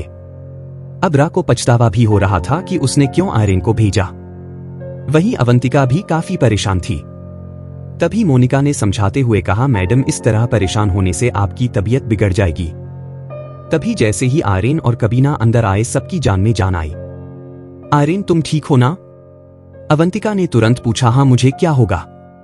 जो होना था वो तो उन्हें हुआ जिन्होंने मुझे बुलाया था, आर्यन ने नॉर्मल एक्टिंग करते हुए कहा और गबीना की तरफ मीनिंगफुल लुक दी कि वो किसी को उसकी इंजरी के बारे में ना बताए। रा भी राहत की सांस लेकर बोली, थैंक गॉड, मैं इतनी नर्वस हो गई थी। आर्यन तुम सच में ठीक हो ना? उसकी आंखों में आर्यन के लिए सच में फिक्र नजर आ रही थी। हाँ रा, मैं बिल्कुल ठीक हूं, आर्यन ने उसकी आंखों में देखते हुए कहा और कुछ सेकंड्स के लिए दोनों की नजरें मिली। फिर आर्यन ने अपनी नजरें हटा ली और कंधे का दर्द छुपाते हुए कहा, अब सब अपने रूम में जाकर रेस्ट करो। काफी ड्रामा हो गया आज, इतनी रात हो गई है। नानी आप भी काफी परेशान हो गई होंगी, आपको आराम की जरूरत है ना? यह कहते हुए उसने मोनिका को इशारा किया तो मोनिका अवंतिका को लेकर वहां से चली गई। आर्यन भी अपने रूम की तरफ बढ़ा, लेकिन आरा बाहर ही रह गई। आर्यन ने बाथरूम में जाकर शर्ट उतारी तो मिरर में अपना घायल कंधा देखा, जहां खून जम गया था और दर्द भी काफी था। वो अपने आप से बुदबुदाया, ये मांझी की मार तो गहरी लगी है। इसे ठीक होने में 3-4 दिन तो लग जाएंगे। उसने तुरंत शार लिया और फिर कमरे में टाल लपेटकर बाहर कमरे में आ गया। वो अपने बैग के अंदर ब्लड क्लॉट के लिए दवाई ढूंढ ही रहा था कि तभी कमरे का दरवाजा खुला और कियारा कमरे में आई। जैसे ही उसकी नजर सिर्फ टॉवल में खड़े आर्यन पर पड़ी, वह शौक से अपना मुंह दबाकर तुरंत पलटी।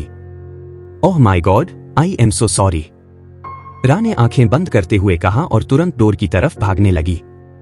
लेकिन आंखें बंद होने की वजह से उसे दरवाजा दिखा नहीं और उसका सिर दरवाजे से टकराया और वो गिरने वाली थी। लेकिन आर्यन ने तुरंत आगे बढ़कर उसको अपनी बाहों में पकड़ लिया। रा को लगा था कि वो पूरी तरह गिरने वाली है, लेकिन किसी के मजबूत बाजुओं ने उसे पकड़ लिया।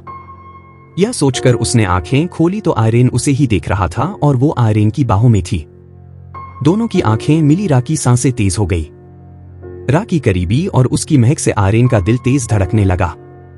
आर्यन ने धीमी आवाज में पूछा, तुम ठीक हो? हाँ मैं, थैंक्स। तुमने टाइम पर पकड़ लिया। यह कहते हुए कि यारा ने नजरें झुकाई तो उसने देखा कि उसका हाथ आर्यन की चौड़ी छाती पर रखा हुआ है। उसके गाल शर्म से टमाटर की तरह लाल हो गए। तब ना जाने आर्यन को क्या हुआ कि उसने हाथ बढ़ाकर रा के चेहरे पर गिर रहे बालों को साइड में किया। रा ने अपनी आंखें बंद कर ली। दोनों एक दूसरे के बहुत करीब थे।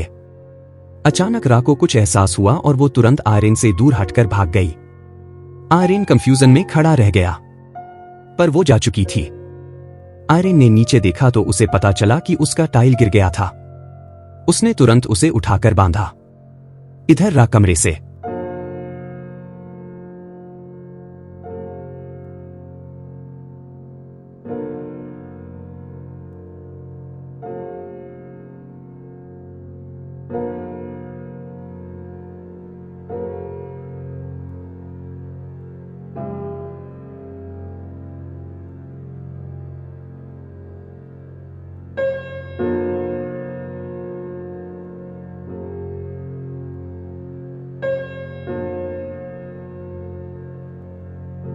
बाहर आकर अपने दिल पर हाथ रखकर अपनी तेज धड़कन फील कर रही थी। क्या हो रहा है मुझे? वो मोमेंट आर्यन की उन आंखों में और जब से उसने मेरे बाल टच किए।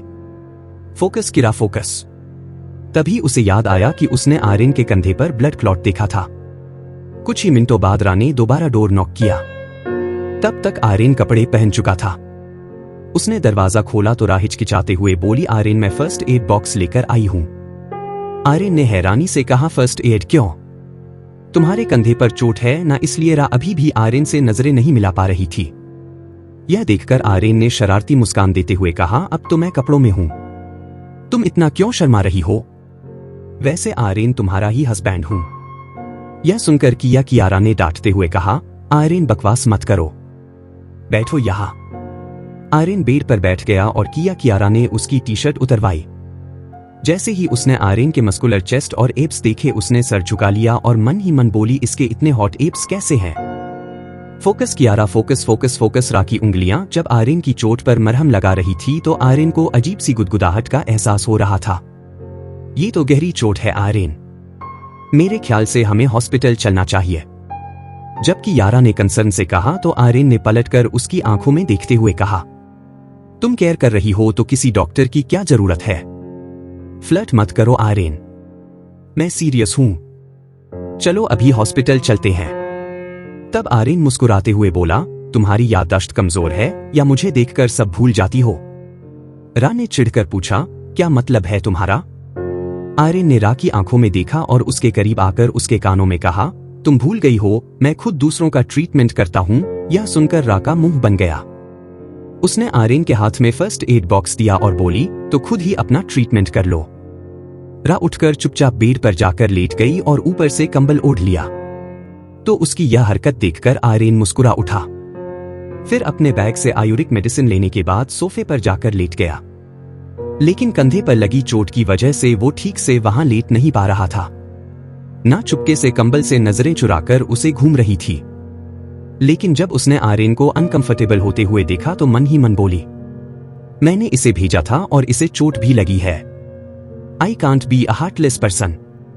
उसने गहरी सांस ली, फिर तीखे लहजे में बोली, तुम आज बेड पर सो जाओ, तुम इंजर्ड हो, सोफे पर नहीं सो पाओगे। यह कहकर उसने वापस कंबल ओढ़ लिया और थोड़ा कॉर्नर में सरक। वहीं आर्यन उसकी बात सुनकर मन ही मन हैरान था। उसे तो यकीन ही नहीं हो रहा था कि रा को उसकी इतनी फिक्र हो रही थी, लेकिन उसके लिए सोफे पर एडजस्ट करना वाकई मुश्किल था। इसलिए वो उठा और बिस्तर की दूसरी तरफ जाकर लेट गया। दोनों के ही दिल में अजीब सी हलचल मची हुई थी और इसी एहसास में उनकी आंख लग गई। अगली सुबह की सुनहरी धूप कमरे में धीरे धीरे फैल रही थी। किरा की आंखें खुली तो उसे एहसास हुआ कि वो किसी के करीब है और उसका सिर किसी के कंधे पर था। एक पल के लिए उसे कुछ समझ नहीं आया। फिर अचानक उसका दिल जोर से धड़का जब उसे एहसास हुआ कि उसका सर आर्यन के चेस्ट पर रखा हुआ था। उसकी सांसों की गर्माहट और दिल की धड़कन की आवाज उसके कानों में गूंज रही थी। रा का दिल तेजी से धड़कने लगा। वो झटके से उठ बैठी और अपने बालों को ठीक करते हुए उसने पलटकर आर्यन की तरफ देखा। हे भगवान, मैं क्या कर रही थी? थैंक गॉड आर्यन उठा नहीं, वरना कितना ऑकवर्ड हो जाता। वो जल्दी से बिस्तर से उतरकर बाथरूम की तरफ भागी। रा के बाथरूम जाते ही आर्यन की आंखें खुल गई और एक प्यारी सी मुस्कान उसके होठों पर आ गई। असल में वो तो पहले ही उठ गया था, लेकिन किया रा को इतने प्यार से अपने सीने पर सर रखकर सोते देख उसे उठाने की हिम्मत नहीं हुई थी, तो बस वो उसे देखता रहा। किरा की आंखों की लंबी पलकें, उसकी आंखों के नीचे का काला तिल और उसके चेहरे पर फैली हुई सुकून की छाया। वो कितनी प्यारी लग रही थी सोते वक्त, इतनी शांत, इतनी मासूम, लेकिन दिन में अलग ही रूप में होती है। कुछ मिनट बाद किरा बाथरूम से बाहर आई। उसका चेहरा अभी भी शर्म से लाल था। उसने देखा कि आर्यन भी उठ गया है और उसकी तरफ देख रहा है, लेकिन जैसे ही दोनों की नजरें मिली, दोनों ने इधर उधर देखना शुरू कर दिया। दोनों एक दूसरे की आंखों में देखने से बच रहे थे। रा ने फिर गला ठीक करते हुए कहा, अच्छा वीर, जल्दी रेडी हो जाओ, आज टीम की मीटिंग है और शाम को मानव और माहिम और सीमा की फ्लाइट भी है, तो उससे पहले हमें सब क्लियर करना होगा। आई जस्ट होप कि वाइन इवेंट में कोई गड़बड़ ना हो। आर्यन ने हाँ में सर हिलाया और बिस्तर से उतरते हुए बोला, हाँ ओके। वेन जैसे ही बाथरूम में आया, उसे एहसास हुआ कि उसके कंधे का दर्द बिल्कुल गायब हो गया है। उसने तुरंत टी शर्ट उतार कर मिरर में देखा तो उसकी चोट लगभग ठीक हो चुकी थी। ऐसा कैसे हो सकता है? इसे ठीक होने में कुछ दिन तो लगते हैं। तभी उसे याद आया कि जब फैक्ट्री से घायल होकर वो हॉस्पिटल में था, तब वो मरने की स्थिति से ठीक हो गया था। लेकिन ऐसा कैसे? मैं इतना जल्दी हील कैसे कर पाता हूं? गुरु तेजस की ट्रेनिंग के वक्त जब मैं ऐसे ही ठीक हो जाता था, तब उन्होंने कहा कि यह सब उनकी दवाइयों का असर है, लेकिन क्लियरली वो बात सच नहीं थी। यह कुछ और ही है और इस बात का राज गुरु तेजस जानते हैं और शायद रकीम भी। वो नहा कर आया तो रा कमरे में नहीं थी, लेकिन उसकी मौजूदगी का एहसास चारों तरफ था। आर्यन ने पहले अपना फोन उठाया और जारिक को मैसेज किया, लेकिन उसका जवाब नहीं आया। आर्यन तैयार होकर नीचे आया तो रा, अवंतिका, मोनिका और गबीना ब्रेकफास्ट करते हुए बातें कर रही थी। आर्यन ने उनके साथ बैठकर नाश्ता किया और फिर रा के साथ कंपनी के लिए निकल गया। तभी उसके फोन पर नोटिफिकेशन आया, मैं एक मिशन के लिए जा रहा हूं, तुमसे कुछ दिन मिल नहीं पाऊंगा, बट बी केयरफुल, किसी पर भरोसा मत करना। रकी किस मिशन के लिए गया था? वो किस बात की वार्निंग?